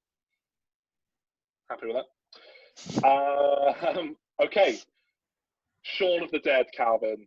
Alan and I gave it a perfect 10. So how much are you going to tank this one? Bearing in mind that you came on to talk about Hot Fuzz, and when you did, you gave Hot Fuzz a 9 out of 10, I believe. Yes. I probably prefer that one to Shaun of the Dead, but I still really like Shaun of the Dead. Good. So it would be an 8. Okay. I do really like it. Pressured you into going a point up because I think you said 7 on an episode of the podcast in the past. I'll take an 8. I think that's fair. All right. Last of all, now this is going to be the most of an upset. I think This Is England. We just had the Thomas Turgoose and Andy Ellis on the show. It didn't cloud. I didn't mean that in like a way. Calvin, Thomas Turgoose, star of Kingsman 2. Is he in that? Yeah. Oh. I haven't seen it, but he's in it. Definitely. All right. Anyway, Alan and I love This Is England. We gave it perfect 10s. Yeah, and that was before we interviewed the people who were in it. I was going to say. who else was on that? Was it just the two of you? Well, and them, the obviously, but they can't rate their own film. Yeah, we didn't let them. All right. Because I didn't like, your leg is showing, Saul. We can see that you're not wearing trousers. Oh, you know. Oh, all right. Okay. You missed the hilarious picture of Dad earlier when I stood up and I wasn't wearing trousers. All right. Okay. It's the first I've seen of it. So it yeah. It's very hot in here. Oh god! Again, it's been a long time since I've seen This Is England, but I generally don't come up well against those sort of very kitchen sinky sort of things. So I just find them more depressing than anything else. And what other ones have you seen? Have you seen any of the old like? I mean, you'd hate Kes. You'd hate Kes, wouldn't you? I've not seen Kes. I've seen. Calvin's like the anti-Kes. What's that one where they? What's the one where they put that guy in a suitcase? I think it's... Is it called Dead Men's Shoes? Dead Man's Shoes. Do they put someone in a suitcase in Dead Man's Shoes? It's the only thing that I remember about it, because a friend of mine, when we were in high school, was like, oh, we got to watch this film. My dad says it's really funny. They put a guy in a suitcase. And so we sat down to watch it, and then it's not a funny film at all. But I think it's Shane Meadows again. That's Shane Meadows, yeah. Yeah, it was kind of his early film that got him the money to do This Is England, wasn't it? I like Dead Man's Shoes, from what I remember. All I really remember from it really good. is Paddy Considine getting annoyed, someone going like, what are you looking at? And him going, you cunt! And like flying off the handle like 1 to 10 at them. And thinking like, yeah, he's a good actor. He gets angry, really angry. He's good. I really like Paddy Considine. I feel like he's not... I have to Google him. Capitalized on. He peaked for me with Hot Fuzz, and I've not seen anything with him since that's like made me think, yeah, I love this guy, but I really like him, and I kind of wish he was in. But then I didn't like Tyrannosaur. We saw him in Leeds once, do you remember? Yes! Outside the McDonald's. Yeah. You and I we both went to McDonald's to get a McFlurry, a cream egg McFlurry for the Monopoly Easter thing. And then we both saw through the big glass doors, like, is that guy? Yeah. Because we both independently had is that Paddy Considine thought. Yeah. And then we kind of thought, like, yeah, you know, it probably is. We're in Leeds. That's like his home turf. Because every time I do this, I always see a famous person out and about and just think, no, it must be somebody who looks like him. And then it's always someone else who kind of... I had that recently with... I was in a bar and Dara O'Brien was there. And I'll always, when I'm out on a night out with a friend, be like, Marlon Brando over there with an afro, or, you know... 12 o'clock, Tom Cruise has let himself go, just little comments like that. And I went, oh, Comedy genius. just behind you, Dara O'Brien with a hat on. And, then, and my friend David turned around and went like, no, I think that is Dara O'Brien, actually. And it was. Doing a couple of shows at the Manchester Lowry, stopped off in a bar. Oh well. I saw Dara O'Brien at Edinburgh wandering around, I tried to give him a flyer for my show, and he was politely took it. But that's the sort of place you expect to see Dara O'Brien at the Edinburgh Festival, you know. I've also met Paddy Considine, as in really? I was on set with him, and he was a bit weird. Like, he was quite Brent-esque. He was quite David Brent-esque. Like, as in, he was just a bit odd. He kept calling everyone love in this kind of affected lovishness. God, I hate like actors. Like, yeah, and to like was he in character? The proper like masculine camera crew guys who just like weren't playing that game at all, you know. And then he would like he was coming over to this. Apparently, he does stay in character a lot. I don't know. I saw some footage from behind the scenes on Hot Fuzz recently, where he was in character all the time, apparently, as one of the Andys. So this person was just doing like a talking head with him, and he was just like, acting inspirations, like Chevy Chase, he's Al Pacino, he's the man. And it was like, what the fuck? But, like, he's putting that makes him much even more of a effort twat into then. It's called acting, Yeah. dear boy. So I'm wondering if you were on some weird little comedy, maybe that. Well, no, because I did see him doing a bit of his scene, and it wasn't the same as what he was doing. He just seemed really awkward, like he wasn't comfortable with himself, and so he was just trying to make idle chit chat with people. But in a way that he didn't, like, he wasn't like, he had no idea what to say, and so he was looking at this camera. It was like a 1970s style camera, so he was like, "Oh, 70s camera there, eh? Oh, where'd you get that, love?" Do you remember that film you and I were both in as background artists / electricians or something? I don't know with Ralph Little and Ralph Little and Greg Davis. Yeah, and Dobby from Izzy Peep Sutton. Show and Philomena Kunk and someone out of EastEnders. Oh, was Philomena Kunk in it? Yeah, she was the person manning the desk at the bookies, but she wasn't famous for anything. I think that might be before I knew she was. Yeah. She's she's great. But do you remember how awkward Ralph Little was in person?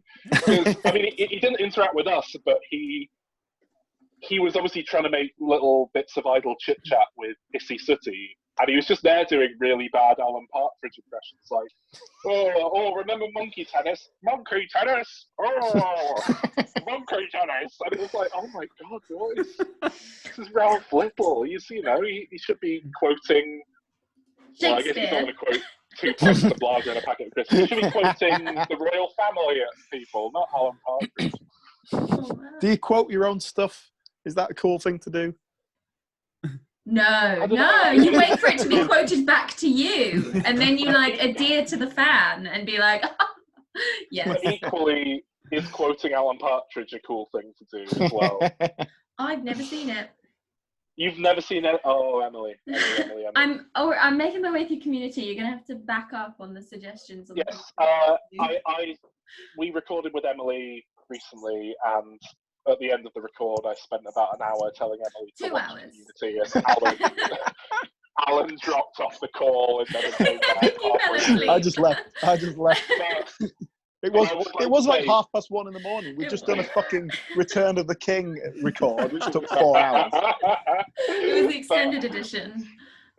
But I would like to say, I am only just at the start of season 3 rewatching Community right now, and I'm pretty sure Emily's already overtaken that point. Nearly, very close. Just past the halfway point of season 2. So, Sol, you'll be happy. 3 days ago or something. So my recommendations are on point. Sol, you'll be happy to hear that I've started rewatching it as well. Good. Because I think I've watched the first couple of series, but I'm going to watch through it all. And and It's Emily, very you'll good, be happy Tom. to know that Grace is watching it as well, so you'll be able to talk to her. Yes. Dan Harmon is amazing, and they've just announced he's doing another show on top of Rick and Morty, an animated thing about a person who's like the Antichrist, but it's a girl voiced by Aubrey Plaza, and Danny DeVito's in it, and I can't wait. Oh my god, that sounds incredible. I think I started watching Community, and I'm sure everyone has this, where you like start it and then you're like, oh, I am like 70% that character, and whatever's left to make up 100% that character, and therefore I'm in this show, like I am in this program, so this is fun. That's how I felt. I don't actually. I have that with Friends and Peep Show. Like, for the longest time, the sort of running gag with me and Calvin and on my Tinder profile has been that I don't know if I'm more of a Jeremy or more of a Mark from Peep Show. Because I always used to think I was Mark, but then one day Calvin said I was more of a Jeremy. Oh. And then I kind of started to think, like, yeah, like, failed artist, and, like, sort of arrogance and rudeness to my mum and laziness and all these things. These really attractive qualities in a person.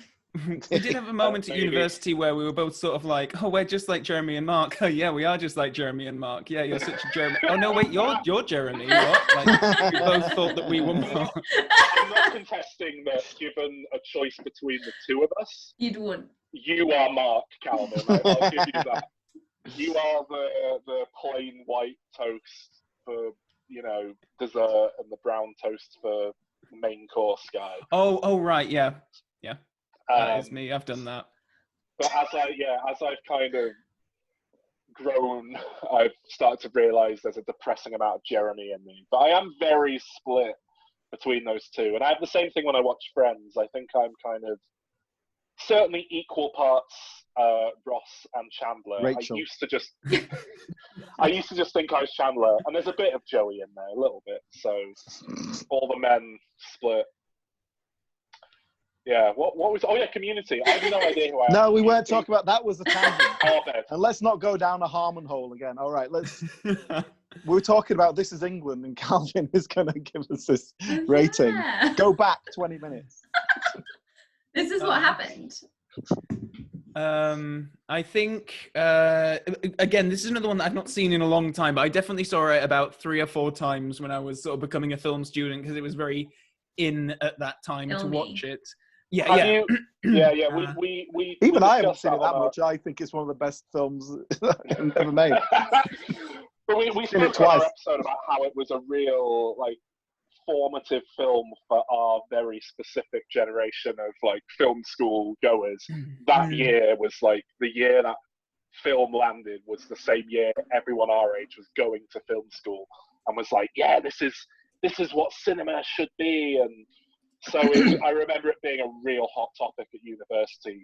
Is it brilliant and the best thing ever, or is it terrible and a load of overrated shit? And there was no middle ground. It was very much everyone picking a side. Which side are you on, Calvin? I'm on the other side, and actually, I think maybe I am coming down in the middle a bit here, because I'm going to give it a 5. And I think that's fair. It's not, is it? Though, is it? It's obviously not. How could you look Joe Gilgan in the face and give him a 5? How could you do that? Because he's rating the film, Ellen, and not the the showcase that the showcase that is This Is England 1986, which is Joe Gilgan's time to shine. That's true, actually. Yeah, he's not in the film as much as he. Yeah. Are Thomas Turgoose and the other one going to come and beat me up now? I think, yeah. I think they do seem a little bit aggressive. They threatened me at the start of our podcast, and I reckon they're going to come and look up, what did they rate our film out of 10 at some point? I doubt they've checked it yet. And they'll go, if they look now, right the second, they'll go, wow, 100%, amazing. But if they look once this goes live, it's going to be, Alan, what's that? 10 plus 10 plus 5, 25 divided by 3, what's that? 8 1/3. Okay, they're going to go 84%. Pretty good. That's respectable, yeah. Yeah. Tom gave it a 9 out of 10, even though he hasn't seen it yet. Peter gave it a 7.5. Barney gave it a 9 out of 10.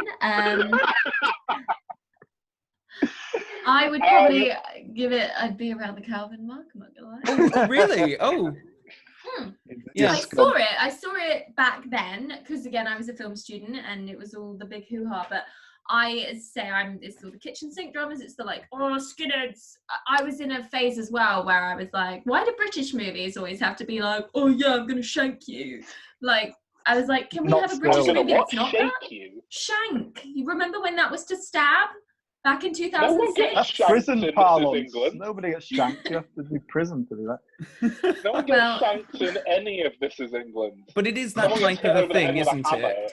But it's the bullying and the community and life's hard enough. Yeah, community, Chevy Chase. Brilliant. I see how it could turn people off, but I love that film. I find it captivating. But we just did a whole episode on it, so go listen to that if you want to hear us blowing smoke up This Is England's ass. And Joe Gilgun, as much as I love him, I was gutted when I saw Dara O'Brien in that bar in Manchester, because about 2 weeks later, the bar posted up a load of pictures because Joseph Gilgun had popped into the same bar. And it's like, if I'd gone out tonight instead of 2 weeks ago, I would have had Joseph Gilgun instead of Dara O'Brien. Moral of the story, always go out. Yeah.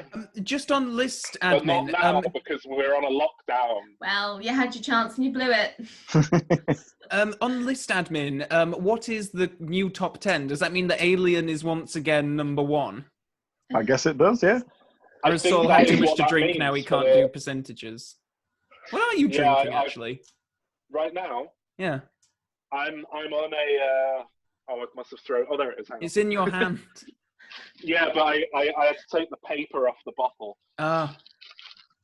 Because it's a fancy posh thing. It comes in a... It's called Bacchus. It's a raspberry beer, not a cider, a beer. It's delicious. I love this drink.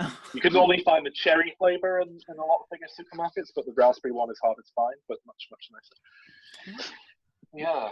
And I am feeling the effects of the alcohol at the moment. In case you can't tell, I'm starting to be less of an effective podcast host than I was an hour and a half ago. So is Alien number 1 again? I think so. We'll have to recalibrate and must be, yeah. Look at the recalibrate. But yeah, I think recalvinate, because Calvin did with the Love it. That's yours. But we never covered Trainspotting. Yeah, we've had a lot of suggestions for seasons. We've had a suggestion for a Danny Boyle season, so I guess that would insist that you cover Trainspotting. I would like to do that. We've got a hole in our calendar right now that we're trying to figure out what to do with, because they've just delayed another slate of films we were going to cover. I think I would love to do a Danny Boyle season. I think it covers a lot of things that we like. Danny Boyle is definitely up there as one of my favourite directors, easily. So yeah, I would be happy with that. If you do a Danny Boyle season, you have to do the opening of the Olympics 2012. Well, see, I wanted to do that as well. I mentioned this to Sol the other day that we should do it just for a laugh. I watched it the other day. It's fucking great. It's totally mental.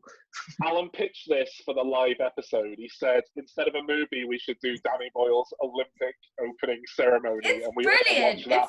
It's genuinely good. It is absolute madness. But yeah, we should definitely cover it. Yeah. We didn't have a Danny Boyle season on the schedule at one point, and it got pushed or something. I swear Trainspotting's been on there. We've spoken about doing Trainspotting. Well, Trainspotting 2 came out. Trainspotting 2 came out while we were on air, so we definitely talked about it then. It was a choice, I remember. It was a choice between doing Resident Evil and Trainspotting for that week. Tom said you chose Resident Evil. Oh, yeah. We went Resident Evil. But that is not a reflection on the quality of the film. That is a reflection on how much material can we get out of this. That's a reflection on, we thought, no, it'll be good. Sparks are going to fly between myself and Calvin, rather than just going, this is a good film, isn't it? Yeah. Mm. But yeah, Danny Boyle season, I'm definitely up for that. Well, we need to, we've got so many holes in the schedule now. We need to figure out what we're doing. You've also had a suggestion of doing a David Lynch season. Ooh, I don't know if I could take that. Ooh, Yeah, full season might be a bit much, but I mean, I'd love an that. episode on something like Eraserhead or Pretentious Mulholland season. Drive would. Yeah, I have to say, I watched Mulholland Drive, and I don't care that I didn't understand it. It made me a bad person. Oh, I like films like that, like Koyhana's Catsy. I watched that, and I don't know what any of this is about, but here we are, Okay. watching Hollywood, Machinery and listening to probably. Philip Glass. Classic. I've been sent a PDF. Do you want me to do anything with it? Well, that was the other No, I game know I what it set up, is. but I don't know. It's me if we don't subtly need- being like, We now, still got later. half. We still If you got don't half need the it, it doesn't quiz. matter. But I can do the other Bond quiz if you want. Yes, Okay. we can do it quick. We can do it quick, and then we can do Yeah, whatever the rattle other it thing off. is.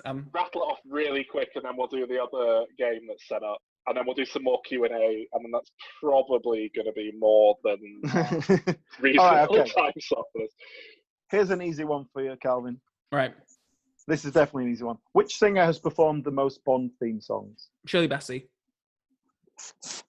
Yeah, even I knew No, that. no hesitate. All right, it's an easy one. Okay. That You was sure it's easier not than Jack the White first and question. the woman who Yeah, did that I song didn't with? really order them in any great Oh. specific. This is one that maybe Sol could have a go at. Always. Well, I went to get a drink, but I mean, I'm still here. Okay, on. Sol, see if you can get this one because Calvin will definitely know. Which decade has the most Bond films? Oh, fucking hell. 70s? I'm guessing the 60s started partway through, but they were churning them out quite quickly back in the day, weren't they? 70s? Calvin, it's going to be 60s. you know how Really? many? 6? There were 6 in the 60s. Yeah, no, not counting the Casino Royale and official. Yeah, one. just the official ones. Yeah, Yeah. 6 in the 60s and 5 in the 70s and 80s. Damn it. Mm, 5 each. When did Dr. No come out then? 62, but they were churning them out like one a year at that point. So it's like, Right. yeah, they just got through a lot very quickly. Okay, here's one for you. I don't know if you'll know this, but I think you'll be able to have a good guess anyway. Okay. Ian Fleming's father was an MP for Henley from 1910 until his death in 1917. He died in the First World War. Which political party did he represent? Can I have the options? Yes, the options are Liberal, Right, Labour, right, Conservative, right. or just an independent candidate. Can I 50-50, please, Alan? Yes, you can. Your 50-50 options are Liberal or Conservative. Oh, damn it. Those are the two that it could have been.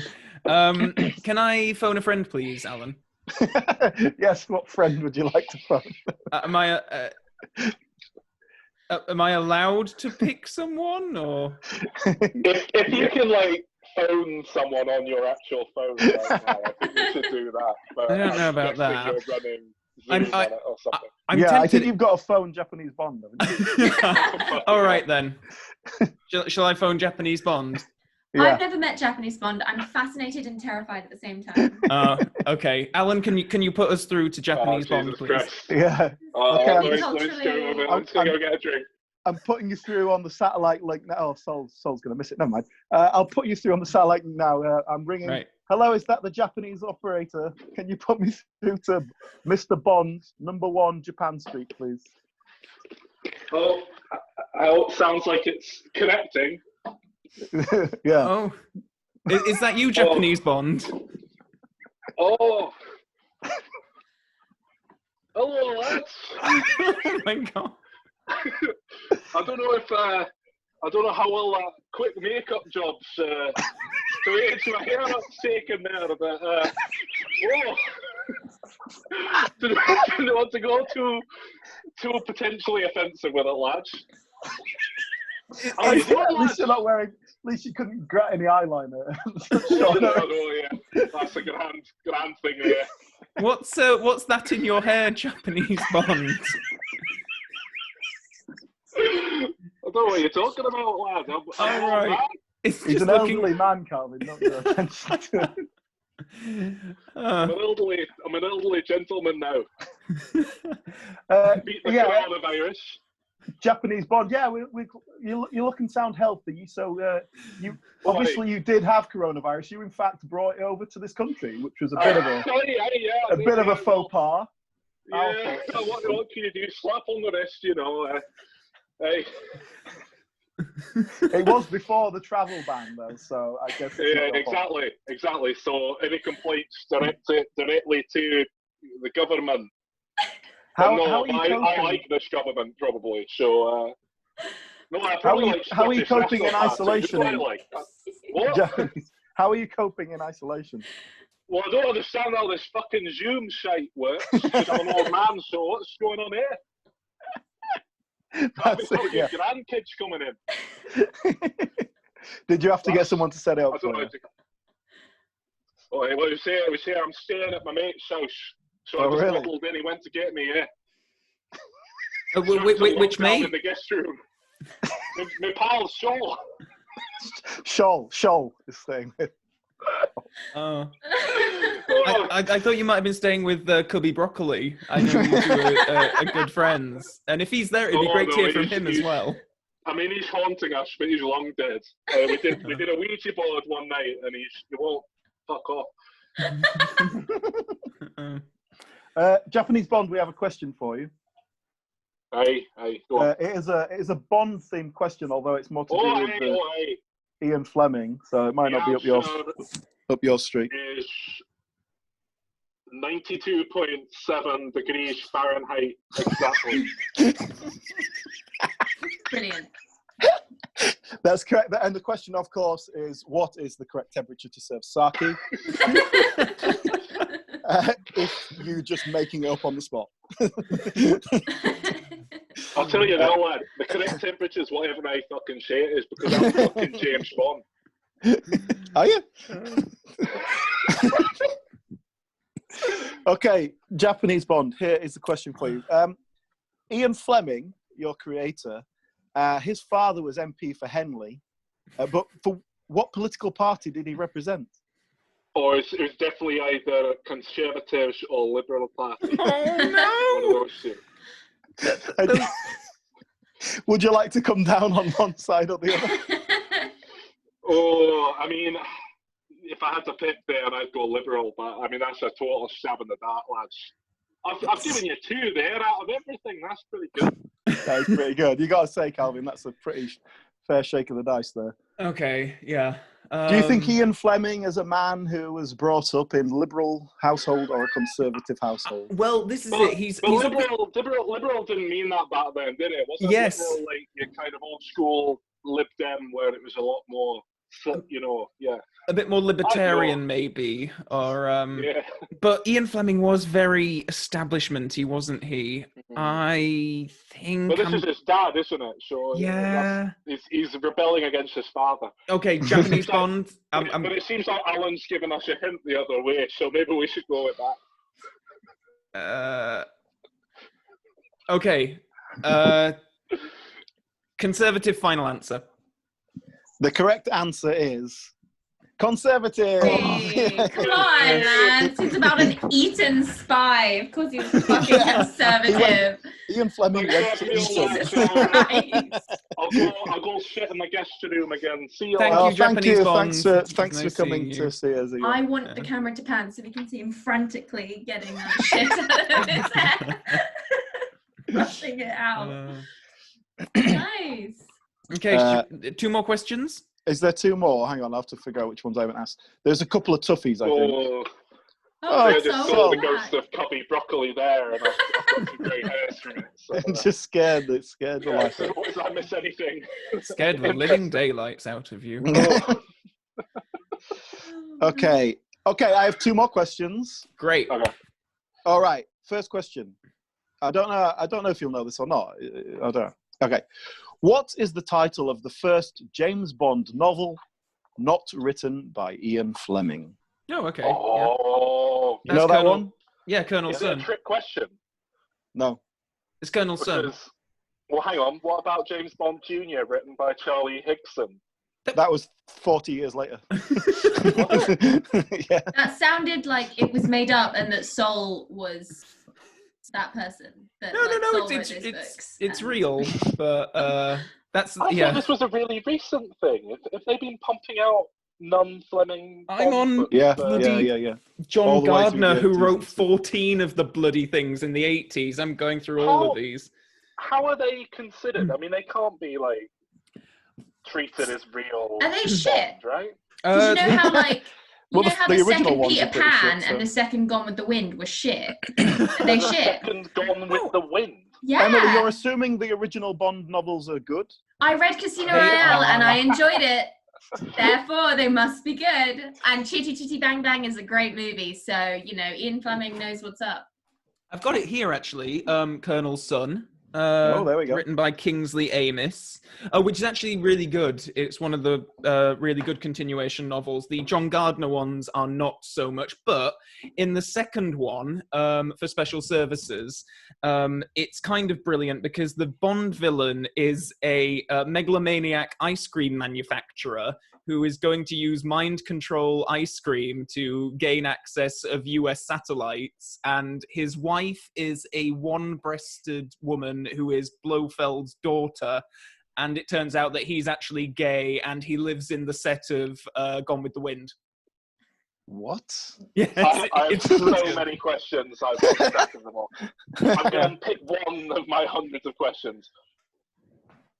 Is the breast on one side, or is it kind of in the middle? Like, is No, one just gone, or is it like this? It's on one side, yeah. Okay. And at first you think it's because she's been set up as the Bond girl, and you think, oh, this is kind of like in Doctor No, he makes a point of Honey Rider's broken nose about how he goes for women with sort of, physical Deformities. abnormalities or whatever. And it's like, When was that one? that's quite cool. And it's like, oh no, she's just evil. When was that one written? 82, 83? Yep, Tom's nodding his head. I think Peter's nodding his head as well. I was wondering if the ice cream thing was a subtle hint, a subtle nod at Margaret Thatcher and her connections to Wiki ice cream, but I think 82 would probably predate people being aware of it. Am I right? Is it Colonel's Son? Of course, you're right, Calvin. Hooray. Okay, I have a last question for you. I think this is a toughie because I don't know if it's the sort of thing that you would just know. Is this question 10? Is this the big... So Yeah. this is to find out who is the most Bond aware. Yes. We need some If you background. insist. We need some of that. Yeah. Everyone turn your lights off and then on again. Yeah, Oh, okay, hang on a that's sec. fine. I should I turn can do my that. light on because it's gone dark outside now. Shall I? More lit up like a ghost. True. I can turn my light down. Yeah. Oh no. I have 9 lamps on and I'm not touching any of them. I have a lava lamp, but it's glitter instead of Well, lava. yeah, okay, I've got a disco light on now. Oh. Tom's gone dark. Okay, anyway, In right. solidarity. Oh, Tom's that really gone dark. Yeah. Oh, gosh. Okay, Well, which Bond film, and this is according to a list I found on the internet, which Bond film features the most countries? Thought that sentence was going to stop earlier. Which Bond film features the most countries? Now, I will say that this list counts the UK as one country, so Scotland, England, Wales are not counted separately, if Well, that would affect it.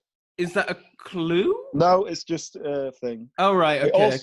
also, the list included fictional countries that existed in the world. Is that a clue? No, it's just a factual Okay. thing about the thing. I'm not going to draw this out too much. I think it's going to be Moonraker. Oh, yeah? Let me give you the options. Oh, okay, right, yes, that's good. Is it A, Casino Royale? B, Right. The Living Daylights? C, Diamonds Are Forever? Or D, Spectre? All right, it's not the one that I thought it was going to be then. In that case, it's going to be Diamonds Are Forever. Okay, and why do you think that? Because Mr. Winter, Mr. Kid sort of hop around various places. So I would have thought that would up the country count. So that's your final answer? Yes. Well, Diamonds Are Forever features 8 countries, Right. according to this list. Casino Royale has 9. I'm afraid you are not the most Bond aware. Get out. Oh, that's fine. You go home empty-handed. That's Yeah. yeah. You still get 32 grand. It's all right. Oh, hooray. That's fine. Yeah, but that I thought if you gamble at the end, you go home with nothing. Is that not how it works? It's been so long since I watched it. you only go That's down deal to or a no certain deal. level. Yeah. Oh, Well, Calvin, Oh, no, wait. according That's to all this list that I found, Casino Royale takes place in the United Kingdom, Czechia, the Czech Republic, Pakistan, Uganda, Madagascar, Bahamas, USA, Montenegro, and Italy. Pakistan? Yeah, apparently. And I don't know if that's like a quick glance and Bond isn't there. I don't know what basis the list was formed, so I can't really. But we've been to most of those places when we went to the Casino Royale experience. We definitely went to the Bahamas and Italy and Sorry, Madagascar. did you actually go abroad on like a Bond tour? Or did you go to like a studio in London and they put some like screens up and you were like, oh, look? Yeah, the second one, but it was much higher production than you make it sound. It was the secret cinema thing. So it was very high end. So there we go. Calvin is not a Bond expert. Sorry. That's a shame, man. I was rooting for you. I really had faith from everything I'd heard about you. I can't think of when in Casino Royale he goes to Pakistan, or when the thing goes to Pakistan, but that's fine. I'm sure Alan's research was thorough. And it was definitely reading off a list that I found. I assumed some Bond nerd put the list together. So. Any questions? Have we got any more questions from our listening audience here? Listening audience. Look at the wall. Oh, there are hands going up. Oh. George and Barney M. Yeah. George, Barney. George, hello. Okay. You're live. Hi. Hello. George. Who would all three of you say is the most overrated actor? Just Ooh. Ever. Oh God. I'm gonna say Marlon Brando. I've made my thoughts on Marlon Brando. Clear that's not a bad shout. Episode. But to be fair, I haven't seen when he was young and attractive. I've heard lots of. You haven't seen Streetcar Named Desire? I've heard this a lot. Go and watch Streetcar Named Desire. If I can watch Community, you go watch Streetcar. I've seen a lot of his Godfather on work, and I'm not impressed with any of it really. Certainly not impressed with Apocalypse Now and Superman. Not that Superman's a fair barometer for anyone really, but I'm going to have to go for someone like either a Benedict Cumberbatch, a Tom Hiddleston, an Eddie Redmayne, one of those triple barrel posh boys. They're all basically the same person, though. They are. Eddie Red Cumberbatchiston. I'm going to go with Tom Hiddleston, I think. He just comes across so disingenuous in real life interviews and stuff. And aside from Loki, I don't know if I've seen him in. I saw Kong Skull Island, and I thought it was serviceable. I love Tom Hiddleston, but it is purely because of Loki. I've seen him in quite a few other things, and he's not really managed to wow me in that same way in anything else. He was very good in Warhorse, from what I remember, but it was a very small was good part. in Warhorse. He was the least embarrassing thing about that film, from what I remember. I think you're thinking of. I legitimately think you're thinking of Benedict Cumberbatch. I think maybe I am. Can we please call him by his true name, Flimble Flam Snimbersnatch? I wouldn't say I wouldn't say this guy's a bad actor. I think he's a good actor, but I do think he's overrated. Christian Bale. Oh.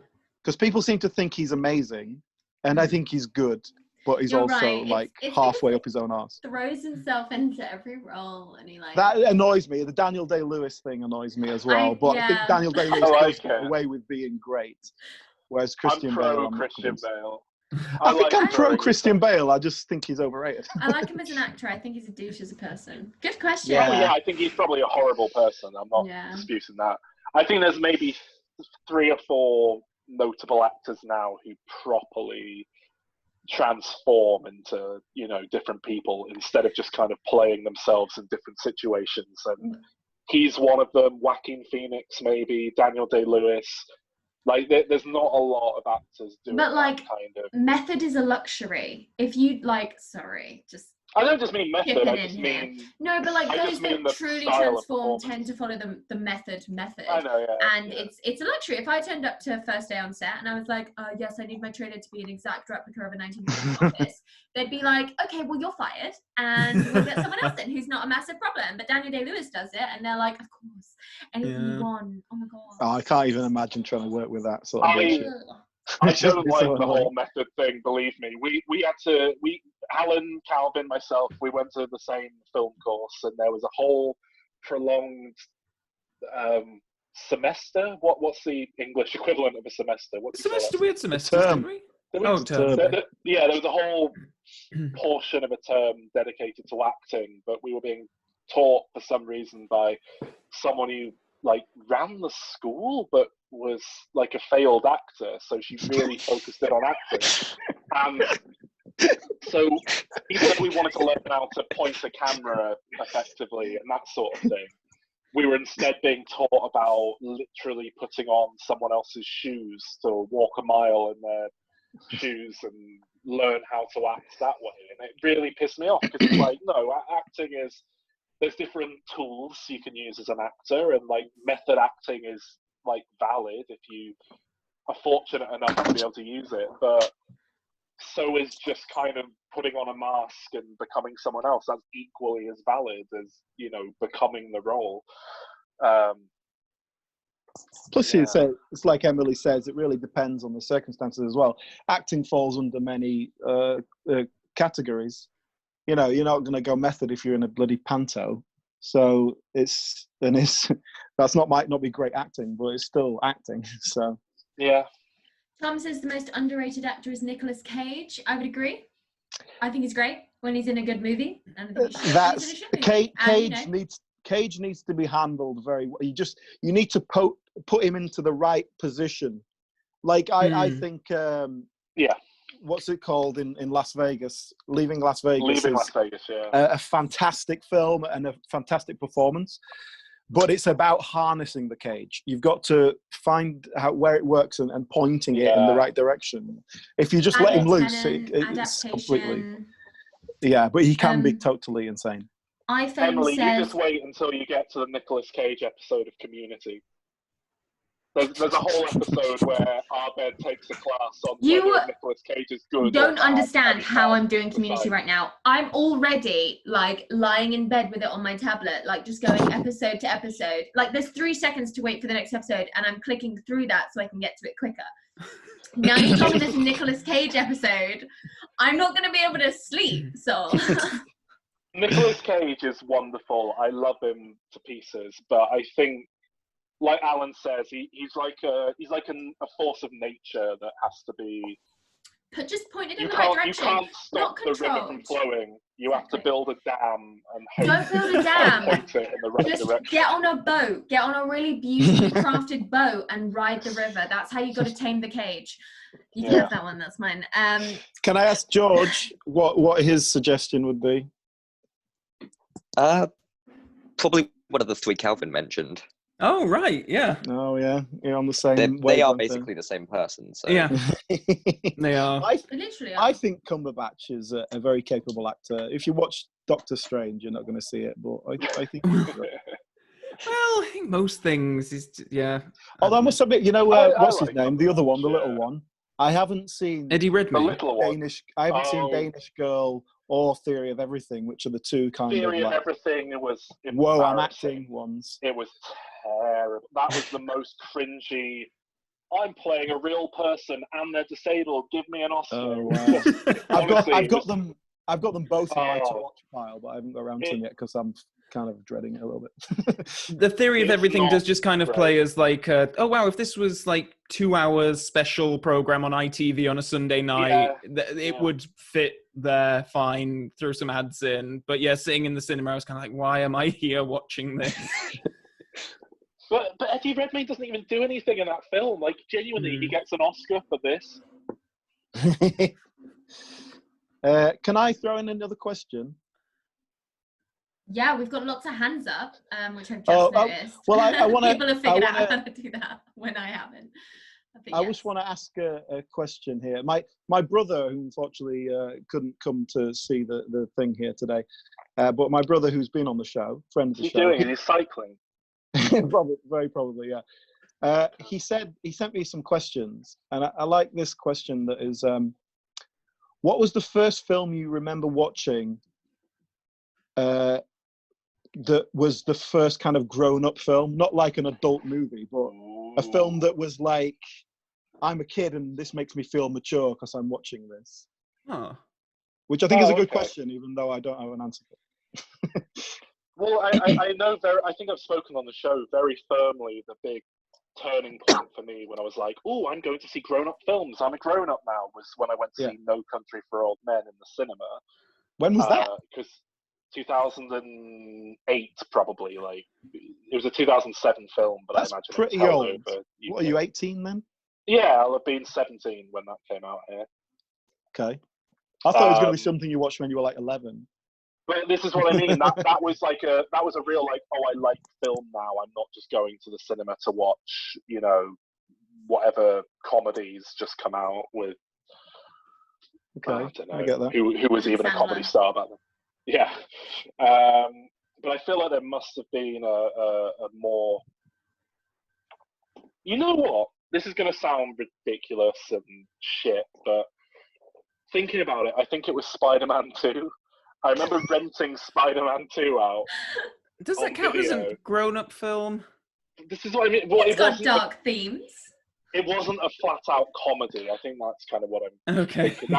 I remember watching that, renting it out, having seen it in the cinema at home, back in the days of video rental still being a thing, DVD rental, I guess, and thinking like, oh, I guess there are some good serious movies out there that aren't just comedies, and I'm going to have to rewatch Indiana Jones now because I remember them being tonally similar out of the very limited non-comedy pool of what I'd seen at the time.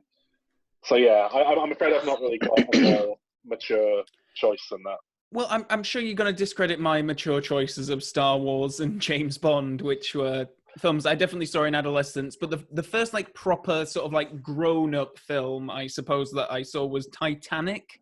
And it was just because my mum was very insistent on me watching it at 8 years old or however old I was when the video came out. And to this day, I'm not quite sure why she was so... Well, yeah, I think I did as well. I saw Titanic on video in, it must have been 1998 after it came out. So yeah, I saw that then as well, but I didn't I'd forgotten connect with it.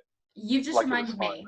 Titanic is my answer to this question. That was not asked to me. Here I am answering it because I'm not muted. Because I wasn't allowed to watch it until I was 12, like the rating on the front of the VHS says. So I had to wait years of people describing it to me in the playground before I was able to sit and watch it because I was finally allowed because I was the right age. So, goddamn all of your bad parents letting you watch a very mediocre movie earlier than you technically should have done.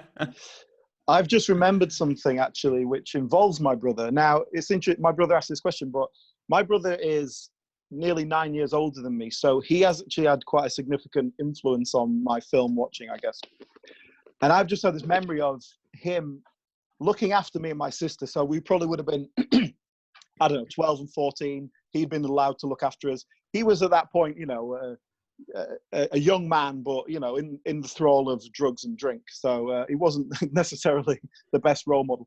But he showed us Trainspotting because he'd watched it. It must have been just out on video or something. So I'm guessing this was 97, something like that. I might have been 13.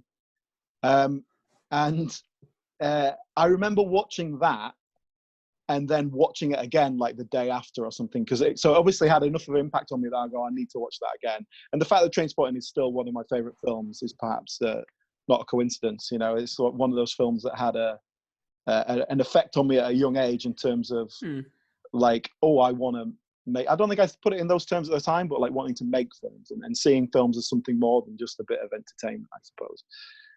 But yeah, I remember. I wonder if he remembers that. I suspect he doesn't, because he was. I'm not saying he was just like constantly like out of his head, but he was, you know, a young man who didn't have a lot of control on his life at the time. If we're answering the question on that level, like what was the film that sort of made you interested in film, then for me it was The Birds, Alfred Hitchcock, when I was like 12, 11, something like that. That was like, I remember that was the one that I was like, oh, I really want to know how this happens now, what goes into making this, and that was the one. That's really cool. I'm going to start unmuting people that have waved their hands. So Peter, welcome from Seattle, Washington. Oh, we've gone international. Yeah. So, I have like two questions, I guess. So the first one is, like, we've heard about you guys like meeting each other at university and stuff, but I was wondering if you could talk a bit more about like the actual like formation of the podcast and like whose idea it was, and just a bit. Okay, that's a good question. I can answer that. Well, in 2012, Sol and I were living with another friend of ours called Sean, who appeared on last week's episode of the podcast, the first Lord of the Rings. We lived together in Brixton, and I know then we were definitely talking about doing a podcast. We were trying to come up with an idea, and we just sort of never quite did. We actually recorded something, but it was more just like sort of like, let's try this, see what happens. It was just us talking about films, which I know is what we do, but it was early days enough that we didn't feel the need to have a premise behind the show to hook people in, I suppose. So it was just three people talking about films, and I think we kind of did a very. I remember that episode we recorded. Was it just one, or did we do two, Alan? I can only remember one. We did. I remember recording an episode about guilty pleasure movies, and we all had to bring our big guilty pleasure film to the table. If you still have that, you should release that. That'd be interesting. I can't remember anything we said. I don't remember the content at all. I remember talking about Sucker Punch a lot, but Great movie. I'm kind of glad it's not out there, because I don't think I'd like that film if I went back to it now. But I did make a kind of impassioned, it's not that bad defense for it at the time. It's a brilliant movie. Is it really? Because I liked it back in whenever it came out in the cinema. I went to see it with Calvin, in fact, and we both came out, and I remember both of us being very awkward, like in that moment of, you know, before when you reveal if you like the film or not, kind of thinking like, well, they hated it. And then we were both sort of like, that was not terrible, wasn't it? Just being like, yeah, it was good. And I remember talking about that with Sean, and we spoke about buddy cop movies, but with dogs, didn't we? Didn't Sean talk about K9 or something? Some buddy cop films with dogs is a subgenre we've been long interested in. That and ghost dogs as well. Anything. I remember you had that DVD of Sherlock Bones, which I never saw but looked hilarious. Undercover Dog, yes. Terrible film. We left that buried in our old flat somewhere for the next tenants to discover, along with Adam Sandler's Overboard. Going overboard, yeah. Yeah, Rodney Dangerfield, My Five Wives, or Back to School or something. My Five Wives, it was My Five Wives, yeah. A classic of its time. And, we recorded that. I think, if I remember correctly, I think I thought the microphone I owned at the time would be okay. And then I listened back to it and the audio was terrible. And then my laptop died, just a proper wouldn't turn on, gone kind of death. And, yeah, but that was in 2012, and we all moved apart and everything. And then it was something that I guess was in the back of our minds. And I think, I know that Saul and Calvin sort of had I think it must have been Saul's concept. It was like that. You need that concept of like what are we going to sort of build this around? And for us, it was the kind of concept of pitching sequels. And I think it came from a conversation between Saul and Calvin. I seem to remember it was Saul's idea, and then they came to me. I know I was sort of like last on in terms of you guys came to me and said, "Do you want to do this?" You were the Jerry of this Spice Girls. Yeah, I remember in 2016, 2012. What the hell was a podcast? It was this emerging new thing. I listened to the Ricky Gervais podcasts that went out via The Guardian back whenever they went out. I listened to the Adam and Joe Show podcast that was released each week for their radio show. But I didn't really do podcasts. I didn't have a podcast app. I don't know if one even existed yet. I think that's because I got my first smartphone when we were living in London, and that's when I started listening to podcasts, because it's all there and it's easy. And obviously I was listening to Smodcast. That was one of the first big ones as well in terms of entertainment stuff. And I remember it was back in 2015 or so when I started working on the film that I produced. It meant for a while it meant commuting from Manchester to Yorkshire, which, you know, on a good traffic is like an hour 15 minutes, but realistically you're looking at an hour 45. One day took me over 6 hours to get into work because a truck went over in the middle of the motorway and it was carrying butter, and apparently Is this diesel. a sitcom episode? Sorry. Genuinely, apparently diesel eats through tarmac, which I didn't know. So it was a diesel lorry and turned over, spilled diesel all over the middle of the motorway, and that meant they had to resurface the motorway because it was diesel, but they couldn't because it also spilled butter, which it was carrying, and it was a hot day and the butter melted everywhere. So it meant that there was about 24 hours of this motorway being knocked out and everyone having to go through Calvin's hometown, Brighouse, like all this motorway traffic channeling through Brighouse. So anyway, doing this big commute, I thought, well, what am I going to do to pass the time? Oh, I'll get into podcasts. And I burned loads of audio commentaries and things off of DVDs to listen to. But at some point, I kind of reluctantly got on the Apple podcast app and just really went to town listening to all these, you know, great classic shows, Serial and S-Town and all the classics. And I got really into podcasts, but I've never really clicked with shows about pop culture and movies. I don't really like any movie podcasts. It's weird. Unless thanks, so. I must say, I don't listen. Way to tell me. Actually, yeah, I don't listen to many. I don't listen to much like movie review stuff. That's especially what I mean. I just like, I'm only interested in my own opinion, really. That's exactly. I like an interview with people and that sort of thing. I love loads of those shows, but when it's kind of just, I always want to get involved. And I've tried a whole load of like things about. I remember listening to a show Calvin loved about. They were talking about Playing Spider-Man. podcast. Yes, it was. Yeah. And it was their Spider-Man episode, and I just got annoyed, like, no, you don't know that's wrong. That's not what happened in Spider-Man. Stop getting bombed wrong. Yeah. And so I think at some point I was just like, yeah, let's, you know, I should do this with Calvin because he loves James Bond. I've still not seen most of the James Bond shows. That was a big point, because all throughout university I was trying to make him watch them all so that we could actually talk about them, but he was watching them so slowly, and then finally this came up as a good sort of like, well, if we start it, we can't go back. So that was how the Bond part of it sort of came to. I think initially I was just like, why don't we watch all the Bond movies in order and do a podcast about it? You loving it and me not getting it.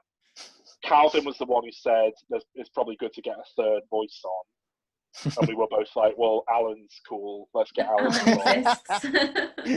on. Alan's a mutual and then I remember friend. Calvin, Yeah, I remember Calvin came over and us chatting about the show and wanting to make it broader than just James Bond, but I remember racking my head for a sort of premise. I just discovered a podcast called How Would You Survive? Something like that. I have no idea what it's called, but it was a show where people watch movies and then discuss how would you try and survive that movie. As in, they watch Halloween and then one of them goes, well, I'd go and hide in a vault and point a gun at the door and wait, and, you know. And I thought, what a great idea. They're kind of playing with the form. They're doing a movie review thing, but not just reviewing a film. So I think I was trying to get as close to that as I could. And I remember going for a wee and whilst urinating, having the brainwave of like, oh yeah, let's pitch ideas. You know what it was, in fact? I love Dan Harmon of Community's podcast Harmontown, which is remarkable. And I just listened to an episode where he'd never watched Superman Returns or something. So I think he was trying to improvise, because he's a comedy improv guy. He was trying to improvise what he imagined it would be. And I found it so funny that I was like, yeah, we should do something where we kind of come up with ideas for where we kind of know the basic premise, as in it's a sequel to it. So yeah, it was me trying to rip off Dan Harmon. Yeah, you being like, As usual. I'm as funny as Dan Harmon. Yeah. It's amazing. I think was Peter had a second question as well. I can. I'll let other people do it, and then if we still have time, then I'll jump in with another one. I have a little bit more to add to that, because when we decided to do the podcast, we did make a decision that, okay, let's not half-arse it. If we're going to do this, let's try and do it seriously. And we, from the concept basically to our first episode going out, was a good 6 months. It was like we recorded 10 episodes before we put anything out, and we also, you know, we got the music done. Sol did the artwork and stuff like that. We kind of got the social media up and running beforehand and everything. We kind of did all the groundwork, because there's so many podcasts. It's just like, oh, let's just record and then put it out. And we wanted to kind of present it as a slightly more professional product straight away. And I think if you're ever trying to start a podcast, that's quite important. Because even, Matt, you listen to our first episodes, there's a difference. You know, we've got slicker with it, but I think the first ones aren't great. But Tom does say the audio quality is pretty bad. I've got a proper microphone now. Yeah, well, with the first few episodes, we made a point of all getting together, and I remember I think we did the first 6 in a day. 10. We did Calvin 10. and Alan both came up to Wakefield, where I was living at the time, and we all went and recorded in a room with huge reams of notes on bits of paper, and pitch ideas and so on. And I think it was it Ben-Hur onwards that we tried doing remotely.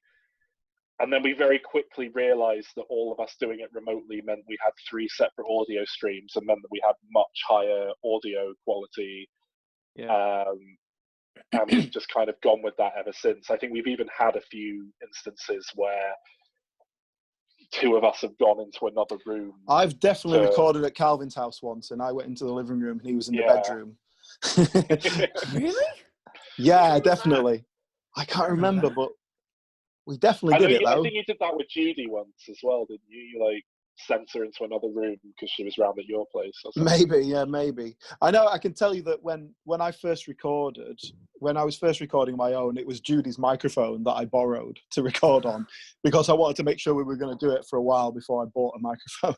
So, Judy's influence there right from the beginning. Your brother's just bought a microphone for the show, hasn't he? 200 episodes in. Yeah, well, I think he wants to start doing his own stuff, and he's getting into it a bit more. Yeah, I think he's going to be on next week or the following week if all goes to plan. So yes, probably. Yeah. Yeah. Next question. Barney. Yeah. Hello. Welcome Hello. to Australia. It's like fucking 6 a.m. out there, right? Yeah, it's about 7 o'clock here. Arnie, are you in Australia? I am in Australia. Yeah. Oh my God! I've always noticed, because you can see the stats where people are listening from, and we've always had a kind of oddly large amount of Antipodean, is that the word, listeners? People up in Australia and New Zealand and so on. It's just Barney. He listens to it a lot. Is it all you, Barney? I remember, in fact, I actually remember pitching back when we did our like second ever season of 3 episodes. I remember trying to convince Alan and Calvin to go in for Australia season, and we were all gonna pick our favorite Australian movie to talk about, because I'd noticed we had so many Australian listeners, but I think I killed that because I was going to pick Australia, the Baz Luhrmann film, and you just hated the thought of having to watch it. Yeah. Go ahead, Barney. Yeah. Sorry, I trampled all over your question there. Sorry. I've got a pool of various shows that I'm watching at the moment. I mean, it's slowly running out. So basically, what would you recommend? Are there any good things at the moment, or just things from the past that you like, that you recommend watching? Is there a genre in particular that you're into, like comedy or drama? No, I'm not really picky. I can talk about stuff that I've seen recently anyway, because I just finished watching a Netflix show called Atypical, which is normally whenever I'm watching stuff, I always have like a pure comedy on the go, a comedy drama, and then something a bit more sort of serious. So the serious one is Westworld at the moment, which is great. But Atypical we finished last week, and that was really sweet. If you like that kind of quite light comedy drama, it's about a family, and I guess it's mainly about the fact that they've got a son who's autistic, and it sort of deals with that, but the whole family is kind of atypical in many ways. But it's really sweet and really nice and quite gentle viewing. So if you're in the mood for something like that, I would recommend Atypical on Netflix. I can't recommend anything because I don't watch anything from pre-1987. But I've been watching sitcoms recently, old British sitcoms. I do recommend you watch Mind Your Language, which is a sitcom from the 70s. It's possibly the worst sitcom I've ever seen. Yeah. That's the one in the language school, isn't it? It has to be seen to be Alan believed. made us watch that once, Calvin and myself. Alan, why do you hate your friends? It's one of those things that's it's so appalling. It's just like you can't believe it. But it's like immediately appalling because it's just so politically incorrect and kind of outdated. Yeah, so even at you the know time. what you should do? Die in the past. Bye. No resurrection. We don't. I'm not into your revisionist history ideas, Emily. I see the past for what it is. But it's also over and above the obvious problems with it. It's one of the worst written shows I've ever seen. It's absolutely appalling. And it's worth watching. He wasn't asking for good stuff, you know, Alan. He wasn't asking for I don't watch good worst. things. I'm open to Reddit. Sorry. I reckon Alan's goal in life. Yeah. Alan's goal in life is to make people suffer. That's where he gets his kick. I watched 39 episodes of Mind Your Language, so come on. That's not an achievement. I'm a masochist at a... Yes. And that's a British sitcom. That must be the longest running British sitcom in history. 39 episodes. Oh, Calvin, I have bought the box set of Last of the Summer Wine. 39 series, I think. What was Alan again? I never found out. Is he like 40? Sorry, what? Pretty much. How old am I? Yeah. I don't know. Do you really not know how old he is? I don't know how old he is. I'm 35. If you rounded it up, he would be 40. Yeah, if you rounded it up, it's technically 40. We can just call that 40. Yeah, I'm 35, but I'm a lot younger at heart, obviously.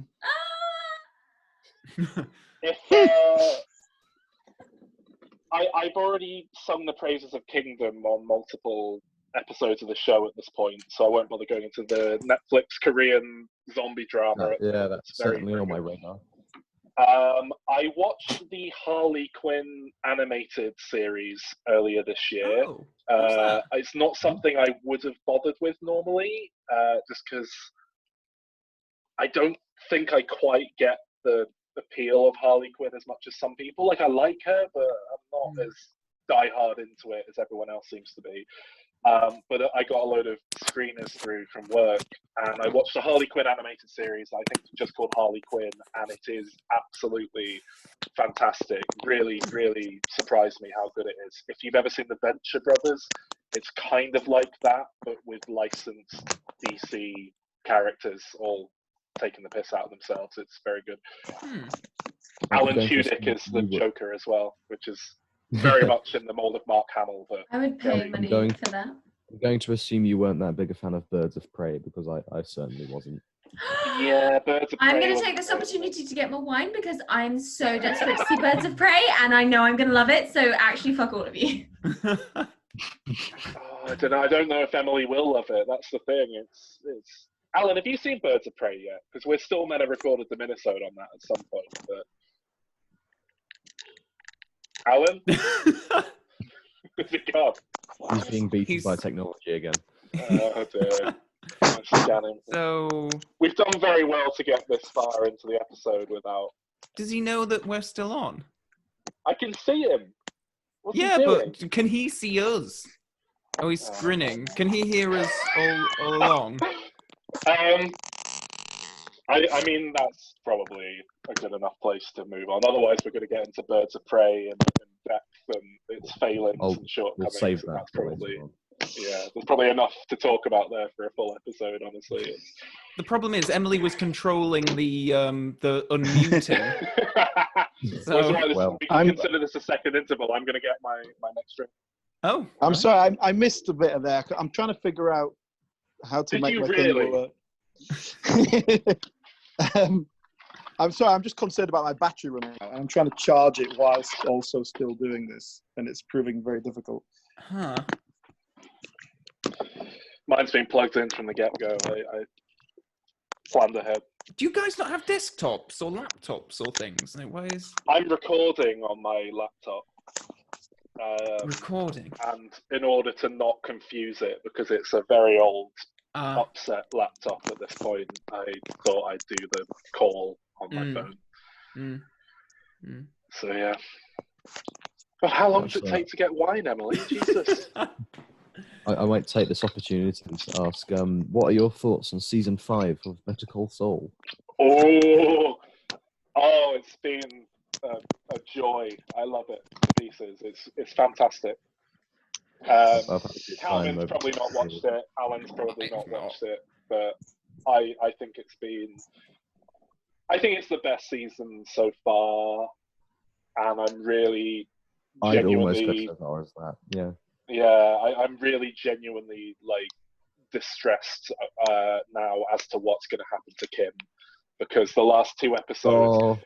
She's going downhill, and it's not going to go well. Yeah, well, there was always a sense of she's not in Breaking Bad, but she's in Better Call Saul, and people saying, "Oh, she's going to get killed," and I always thought, "No, that's too obvious." But the last 2 episodes have definitely laid that out as a possibility. Wow, spoilers. I'm not saying what happens. I just, I don't think she'll die, but I hate anything Breaking could Bad, happen. and I have no interest in Better Call Saul. But Okay, no, I'm sorry, this is out. spoilers regardless. Emily, are there any other? George still has his hand raised. Is that still valid? George, you still good? No. I've unmuted. No? Awesome. Hear that. Tom, did you have a hand raised? Yeah, there we go. Yeah, just wondering, what was the first film you saw in the cinema? My earliest memory was Toy Story, I think in 1996. I think that's the absolute earliest film I can remember seeing in theaters.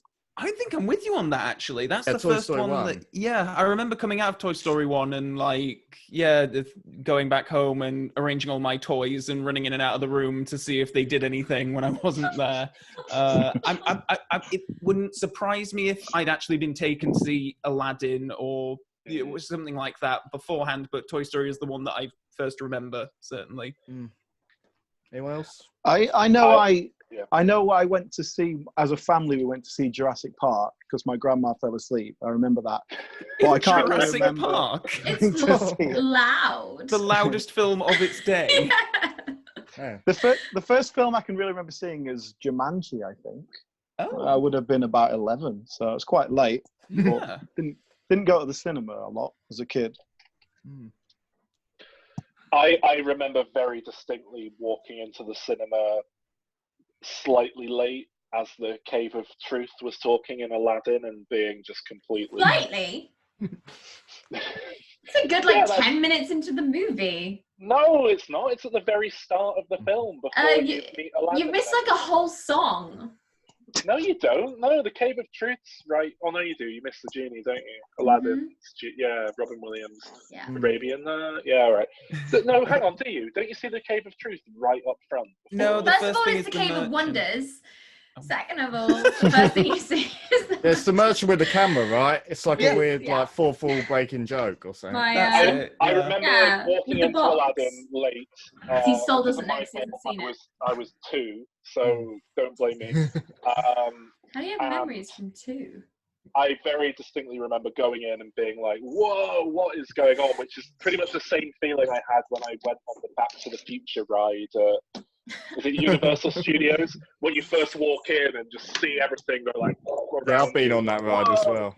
It's a good ride. I had the same thing when I first went to the cinema. It was mind-blowing. The Terminator ride as well. Yeah, Terminator 2 is fantastic, that ride. Yeah, we still have this Mr. and Mrs. thing on the docket. Are we still doing that? I have it. Alan? If you want to do it, hopefully it'll be a bit of a laugh. That was the idea. So what it is, I better explain what it is, isn't it? Sure. So it's kind of a Mr. and Mrs. style game. So what we'll do is Emily asks one of us, so one of us is nominated, let's say Calvin. Emily asks Calvin a question, which I've sent to her. Some of them are kind of personal to us, some of them are a bit more general, but hopefully it's just sort of something for us to do. Sol and I write down the answer we think you're going to give. Should I have got a pen and paper for this? Yes, please. Okay. So Sol and I write down the answer we think you're going to say, and then Calvin reveals his answer, and we see if we got the same one, right? Right. Does that make sense? Yes, I'll just grab a pen. And I sort of threw these questions together.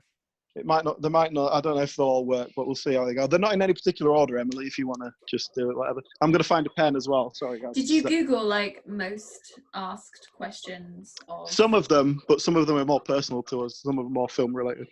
Right. Hang on a sec. Oh. I'm going to do it on the back of this electricity bill. I'm just checking if the phone is flipping the image round. Is it? That's red rum, not murder. So, okay. So are you good or are you bad? Okay, so it isn't flipping the image. That's fine. Okay. Right. All right. So, hello. Hello. Hello. Sorry, I confused myself. So if we start with Calvin. Right. So yeah, Emily asks the question. Right. We write down what we think Calvin will answer, and then Calvin says the answer, and we reveal what we did. Right. Okay. I'm excited. I'm gonna go straight in. Like, this is the #1 question, and like, just dive in straight in. So Calvin, hi, nice to meet you. Love you, by the way. Oh, thank you. I'm very fond of you as well. Oh, genuinely glad I haven't done an episode with you. We'll have to change that. Or you come on my podcast. Anyway, when you lived in Leeds with Sol, who was your favourite housemate? So can we Calvin, know who else was in the house at the time? While you're thinking about this, guys, I'll tell everyone there were like 6 of us in our student house. There was me and Sol, who had the attic rooms like opposite each other. Our like a little doors were- princess. It was sort of like that, yeah. And then we lived with an Irishman, Connor. Connor's been on the show. Yep, He Connor was has on this. been on He the was show. on this stream earlier. I think he's left. He was wearing Yeah. a mask and sunglasses. Oh yeah. And we lived with I think he was having trouble with his internet connection because he is actually currently quarantined because he works on cruise ships. Genuinely, that's not a Oh joke. man. yeah. He's in not- quarantine. Where is he? He's somewhere. He's on a yeah. cruise ship, apparently. Is he Some actually sort on a of ship? cruise ship? Still, they haven't. Well, he's extracted in him. cruise ship quarantine. He's probably on the Mm. mainland, but he's been locked down in some Never work on a capacity cruise beyond. ship, lads. Take Yeah, it, who well, knows? He's, don't think there's gonna he's be been many working to- on that cruise ship since we finished uni. That's nearly 10 years he's been doing that. Are you joking? He He- would have it seen must the be at least entire 8 world by now. It's 8 years, isn't He it? got a job on Game of Thrones, Emily, he'll also and he have chucked really it all in. bad So, skin. He will. I worked on a cruise ship. Anyway, He's not allowed out in the sun anyway. and then we lived with a couple of other guys who were also film students, and one lady who studied physiotherapy or something. Handy. Yeah. Yep. she was training to be a stridopodist, wasn't she? Some sort of foot doctor. She that- waxed am I my imagining chest once, which was Yeah. quite painful. I think she lured me in by saying that she was doing some kind of beauty therapy thing and needed to practice. Anyway, We've definitely alluded to the beardy, hairy one downstairs on this podcast before. I don't know if we've alluded to the big stick. It's probably never I made made the a edit. Paul Pie King joke once, and Alan laughed for 20 minutes, and I think we edited it out. yeah, we did have a beardy housemate who Sol tormented after he stopped tormenting me. Once you torment people. It's a thing he does. I think it's to assert his dominance. Or lack thereof. Well, yeah, quite. Go on then. Okay, so I've written down my answer. Sol, have you written it down? Right. Yeah. Just so you It's can't written, cheat. Okay. Yeah. Oh, do I have to write mine down? No, you can just No, you reveal can tell it us. Oh, okay. because then we show our answers. So my favourite housemate when we were in Leeds was Sol. Oh, Yay. Ooh, see, wrote I me went- down. she did. I went with the girl one. Yeah, It's like- I knew it I was can't between remember the me name. and the girl one. Yeah. Wait a minute. If I show that, is it backwards to you? No, No, Sol no. already did that Oh, test. it is Did the backwards shining on. test. Mm. Okay, good. Do I What did you carry say, on Sol? with Calvin? What was your answer? I said me, I got it right. So I'm Ah. Do I need to 1 keep point to tally? me. Do I carry on with Calvin or do I go to someone else? Let's swap around, and then it'll make it a bit more different. Oh, okay. Okay, who goes next? What your real name? Next on my list is Sol. So Sol has 1 point. Yeah. Alrighty then. This is fun. So Sol, what's the biggest animal you could kill with your bare hands? So, what is the biggest animal Sol thinks he could kill? Okay. That's a hard one. Because Sol thinks he's hard for some reason. I Like, don't. It's the Keanu about him. The Keanu vibes. I'm good at that brute strength and bursts. I've got no stamina, but you know I can Sprint lift a heavy force. object if I'm like what's his name in Les Miserables at the start. I can summon that brute force. I've got this. I think I know what he's going to say. Oh, really? Yeah. Oh, God. I think I know what he's going to say for a different reason, so I'm excited to see what you've got to hear. What you've... Hush. I'm on Okay. my third glass of wine. Alan, do you have an answer for Okay, me? I think I've got an answer here. Okay. Yeah. Calvin, you have an answer. Sol, do Yep. you have an answer? Do I have to go first, or do I have to wait for them to reveal their? I don't know. No, what's you the say what the drama? answer is, and then we see what we got. Okay, so Sol. I mean, I could take like a human dwarf, a little person. Is that the politically correct term? But a little person. Is that? And you don't think you don't think you can get an animal bigger than that? Yeah, I mean, Oh, have I got any weapons? Oh, no. Bare hands. Bare hands. Bare hands. What? I mean, no. Probably a human. I don't think I could get any bigger than a human. say an A horse. animal. I could kill a horse. A horse. A horse. 100%. I Okay, could the kill a answer horse. is the horse. I said horse. Oh God! I Damn it! I went with. Oh. I went with Panda. panda Nice. because they're Bear. quite docile. They're quite docile. So No, I thought because it's Sol, and he was bound to make a pun if he thought about it for 2 A seconds bare about hands, killing a yeah. pet bear with his bare hands. I did think of that. Oh my god, well done, Calvin. Yeah, no, I knew he'd say horse Jeez. because he would, like Alan said, Saul thinks he's harder than he is, but he wouldn't be, he doesn't think he's so hard that he could say a bear and get away with that. But he's also not going to go for something like a big dog, so I thought a horse would be, yeah. He could never kill a You horse with his bare definitely hands, lived but- together. Like, you 100% lived in the same house for a while. I took on a big dog the other day. It was barking across the field, and I ended up like walking towards it. So I was like, has its owner fallen down and it's doing like a lassie and it wants attention? But it was just like going "Roar, roar, roar," from across the field. So I had to walk over, and then it would like go slightly further back, and Maybe it it was was a the whole grin. drawn out thing. And And I you got fucked. to a point where it just like went under some barbed wire and ran off, and I thought, Oh. okay.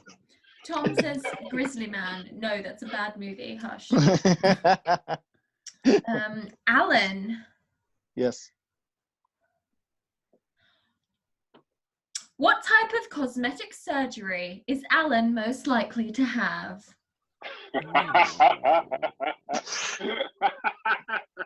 Yep, we're all thinking it. Write it down. I have a definite answer. I have a definite answer for this. Oh. I don't think I know.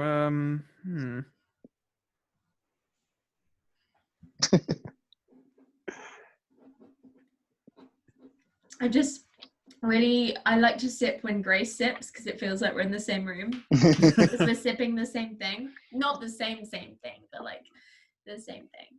I know I would have joined you with the downing, but I've only just topped up and I need to calm down because I'm not sober. Right. Okay, I have go on. mine. Okay, so Alan, can you tell us what type of not cosmic, is that like when you Cosmic become like surgery, a man. spaceman? You get like gills but for space? Cosmetic surgery are you most likely to have? Let me demonstrate this physically. Please don't. What's going on here? It's Oh. getting Well, extremely thin in my older years. Oh, Hair transplant, guys. Hair plugs. Practically I didn't think of 40. that. Damn it. I Oh, went yeah. for fake abs. Nice. Yeah. The obvious joke was some sort of like dick correction, Dick related. reduction surgery, but I went for something to sort out his crow's feet. I think that's a genuine constructive feedback. I should have gone for the hairline. It's Sol. The thing is, you haven't seen me recently. The last couple of years. Oh, it's getting dangerously thin up here. I'm very concerned. Tom Very did guess concerned. hair transplant straight away without even Oh. So either you have a bastard. very big fan or a very big critic. So, I just got a big forehead. That's all. so no points for I'm that round, I'm enjoying it. afraid. Should we do another one each? And yeah. Sure. Yep. There's Sounds a few good. left if you want to do it. It's fine. Lots Yeah. left. However, I'm however having- long you want to go. I'll wait a little time. Basically, I do Zoom where I'm on Zoom and then I wait until it's just me on Zoom again, and then that's the end. So traditionally, that's how I go. So Calvin, which Disney character are you most like? And are we saying Oh. physically or are we saying like personality? Well, Is this, The one you is most this relate expanded to. Disney? Because the answer is obviously C-3PO if we're allowed to go to Star Wars. That is Let's not a Disney say film. that is brilliant, but let's say two-dimensional, feature-length, animated Disney film, which Disney character? classics. Disney classics, as it were, Okay. from the golden to the shit to the Renaissance to the post. Those are the official ones. Oh, No this is Pixar, hard. no live action, none of that. Just give me a sec. I'm pulling up a list of Disney movies. You should know what these films are, so off the top of your head. You should be able to recall every single one. But I reckon Calvin's going to be like some weird one from he's going to Home be on the obscure, Range but or that's... do not disrespect Calvin in that manner. He is no mid-20, 200 fucking shit Disney. I know which one it is, and it is a mid-noughties shit. But like a good mid-noughties. Is this who I see? So the question for me is who I see myself as. Yeah, well, who you relate to. This is who Calvin sees himself as. Oh, okay, it's going to be a good film then. I really hope you're not talking about Treasure Planet. No. The David Hyde character in that. I think I know. I have no idea who Calvin is going to pick. Ooh, we've got some great shout outs. Oh, I know who he's going to pick. I know he's going to pick. I've got it. I hope you haven't looked at the comments, because like I think they've got it. I've got no concept at all of this, to be honest with you. I've just put something down. Because we spoke about this back at uni at length one day, I remember. Okay. Calvin, do you have an answer? Okay, well, I think that the people in the comments have got it very right with Zazu. Oh shit, I'm so wrong. I know who Saul's gonna pick. Archimedes the owl from Sword in the Stone. Oh right, okay then. That would not be a bad thing, Calvin. That would not be a bad thing. Because that would have been my second choice, but I don't think I'm that grumpy. But his laugh scene is just iconic. Who did you guys pick? I went for Piglet from Winnie the Pooh. Because we did have a... Just a really supportive friend. I remember Calvin and I both went to see that, the 2011 Winnie the Pooh in the cinema, and then discussed at length who each member of the toy gang was in our house. Yeah. And they all married up quite remarkably. I think I was Tigger. Yeah, you're Tigger. Piglet. Connor, who's been on the show, was Rabbit, which was the most accurate. Nice. Yeah. But that Winnie the Pooh showing, this was like me and Sol at like 20, 21 years old, going into this family film in the middle of the day on a Wednesday. At least we went together. Well, yeah, but at least we knew we couldn't get away with going on our own to that much of a You kid's can, movie. if no one else is in the screening, which is what happened to me with Teen Titans Go to the Movies. Oh, no. There were mothers with their kids playing Tig in the cinema, playing tag. I genuinely freak out every time I go to a screening and a single white male walks in. Like, just on their own. Well, that's offensive. It's like, I'm going to die. That's every time I go to the cinema. Yeah, when they just walk in on their own and it's like a screening of It Too, and I'm like, this is how I die. Genuinely, when I first went to see The Lighthouse, that's basically what happened. It's acting really fucking suspicious, and I was like, I'm not going to die here in front of The Lighthouse. I'm leaving. So I then had to go watch it again. And there's always two others, and I don't feel bad about it. I always feel a bit weird until I go, oh no, he's on his own, it's all right, it's fine. Barney's remembered I must have told the anecdote on the podcast sometime about when I went to see Brave by myself, and it was just me and two children. I love it. I have every respect for going to the cinema by yourself, but as someone that often goes to cinema by themselves, for some reason, when I go into, it's mainly horror screenings, and there's like a lonely old man at the back, I'm like, oh no. I'm right here. Have I ever told the anecdote about when I went to see The League of Gentlemen's Apocalypse in the cinema with my friend Howard, who's been on the show? And there was this one guy sat on the row behind us, but, you know, many, many, many seats across, just staring us out, like... And we kept turning around and being a bit like... And then he moved a bit closer, and we were like, what the fuck? And we were both just sort of trying not to acknowledge it, but like being very aware this guy was like inching closer. Every time he turned around, he was a bit closer. And it got to a point where he just came along and like put his hand on my shoulder. And I turned around and he went, "You're my wife now." and then Howard and I both laughed, sort of out of politeness more than anything, and he just kind of went back to his seat. And it was just like, great. If that had happened to me, I would have gone out, got a refund, complained, called the police. Wow. Like, that's terrifying and hilarious. Alan, who was your answer in the end? Did I hear it? Am I drunk? I went with Pocahontas. My Disney knowledge isn't that great. The only Disney princess in the canon to have a tattoo, so that's cool. I would like to give a special shout out though to Michael J. Fox in Atlantis: The Lost Empire, whatever his character's called. Milo. I could see a bit of Milo in Calvin. I can see Milo in Calvin. But, Calvin seems studious, smart, and awesome. Oh, that's so nice. Thank you. Welcome. He's always been popular with the ladies. Because he's cool. Look it up, Alan. This is great. Oh, I love this. I'm really drunk. But also, you're really cool. So. Oh, thank you. Nice. Thank you. So are you. Thank you.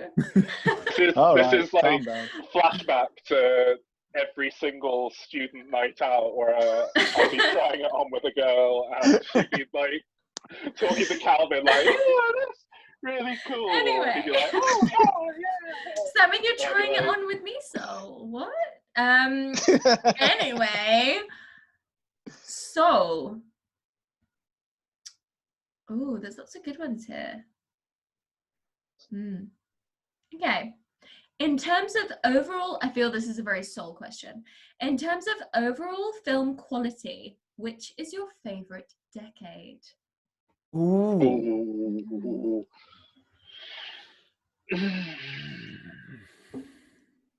Got to take his age into account here. Yeah. Those formative years. It's hard. That is really difficult. Oh, okay. Have you both put an answer down before I start waxing lyrical about this? Yeah, okay, I've got an answer. I always feel like I'm making a real case for like contemporary modern day cinema, because a lot of people are like, oh, it's all shit these days, and I feel like the one thing the studio system has done recently is it's got really good at making franchises. I thought the studio sequels. system disbanded in the 60s. Did I not pay attention in film studies? No, you've just got fewer studios than you used to have. There's only like 3 of them now. That's pretty much it, isn't it? There's Disney. They don't have quite the Netflix. same power anymore because you have different They distribution. don't kill their networks and actresses like they used to. Yeah. But I do think it's remarkable how much of an oiled machine the likes of Disney is now, and most of what they pump out is quite good. But I mean, because it just seems like it's my formative years when I grew up.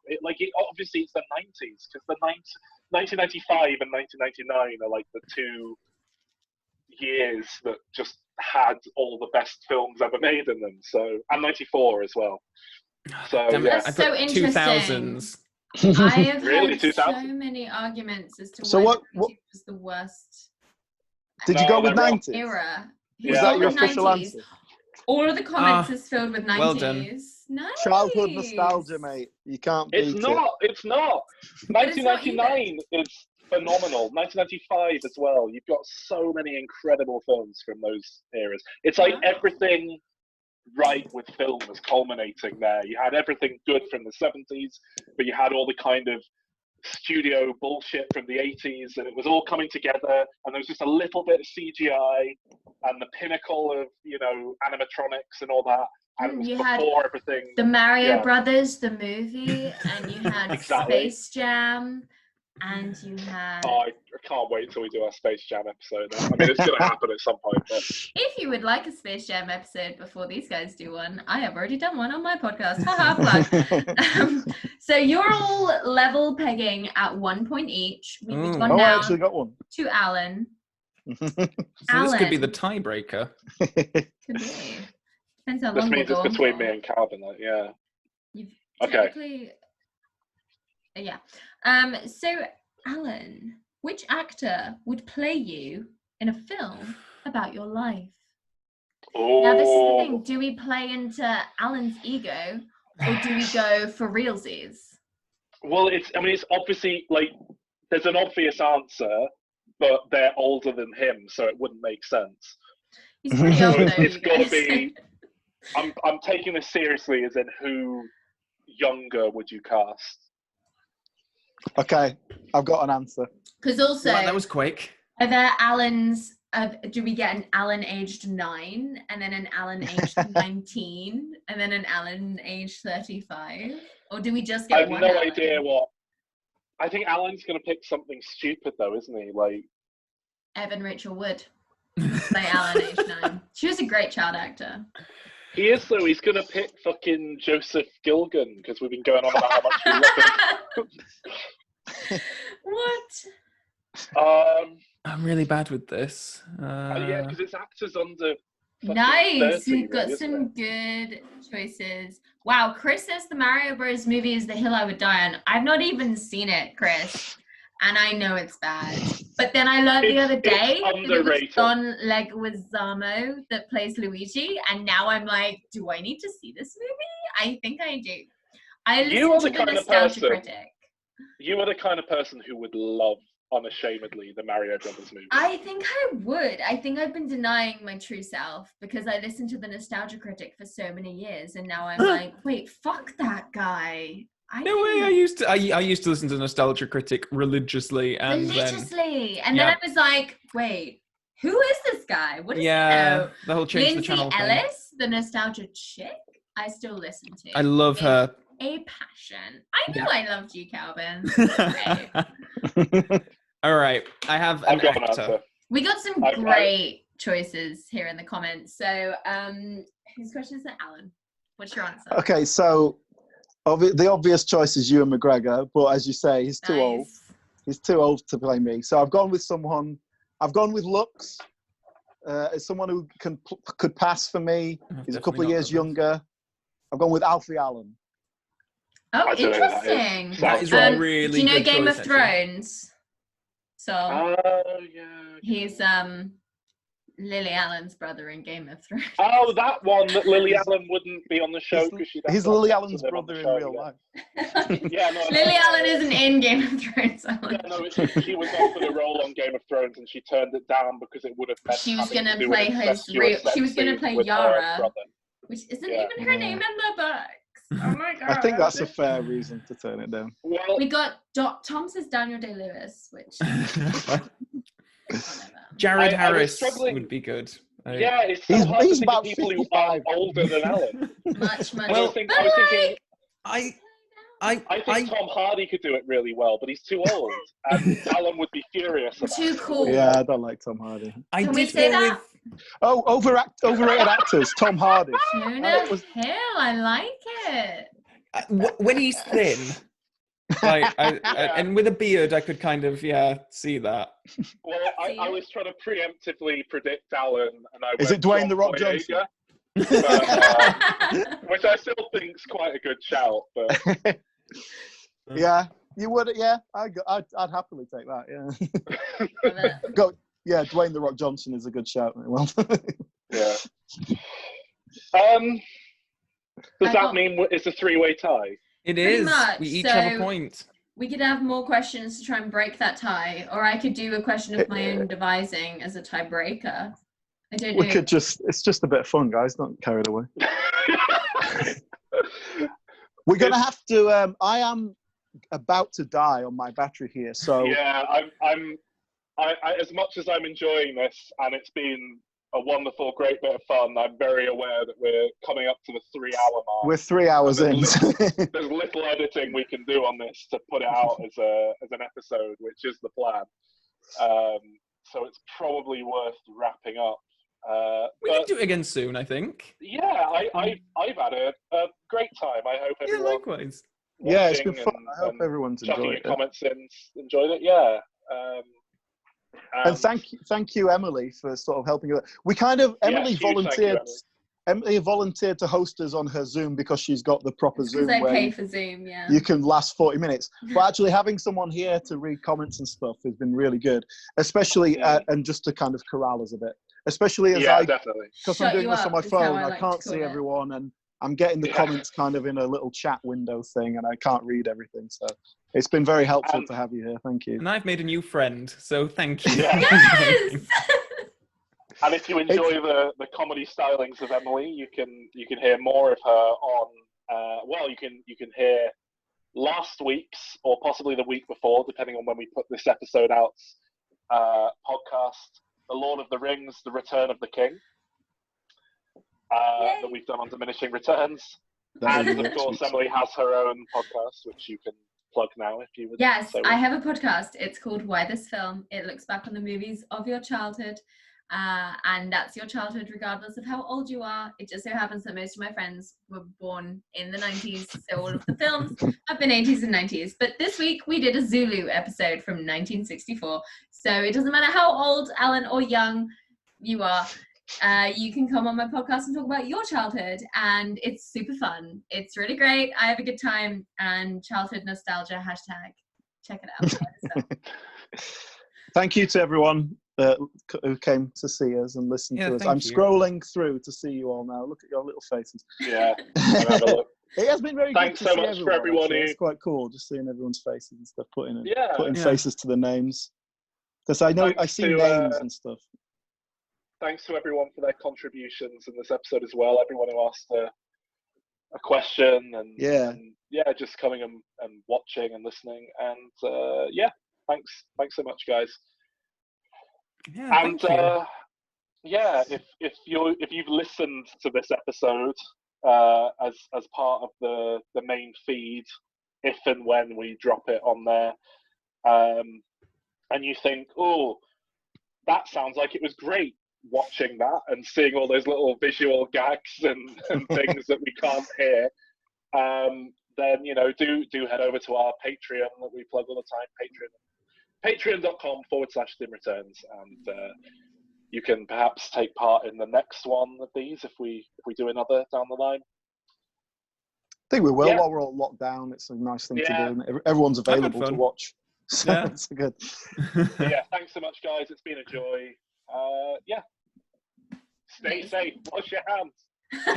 Don't touch your face. Bye, I'm doing everyone. a lot of that, but I've not left the flat in about 3 days, so I think it's okay. I showered especially for today.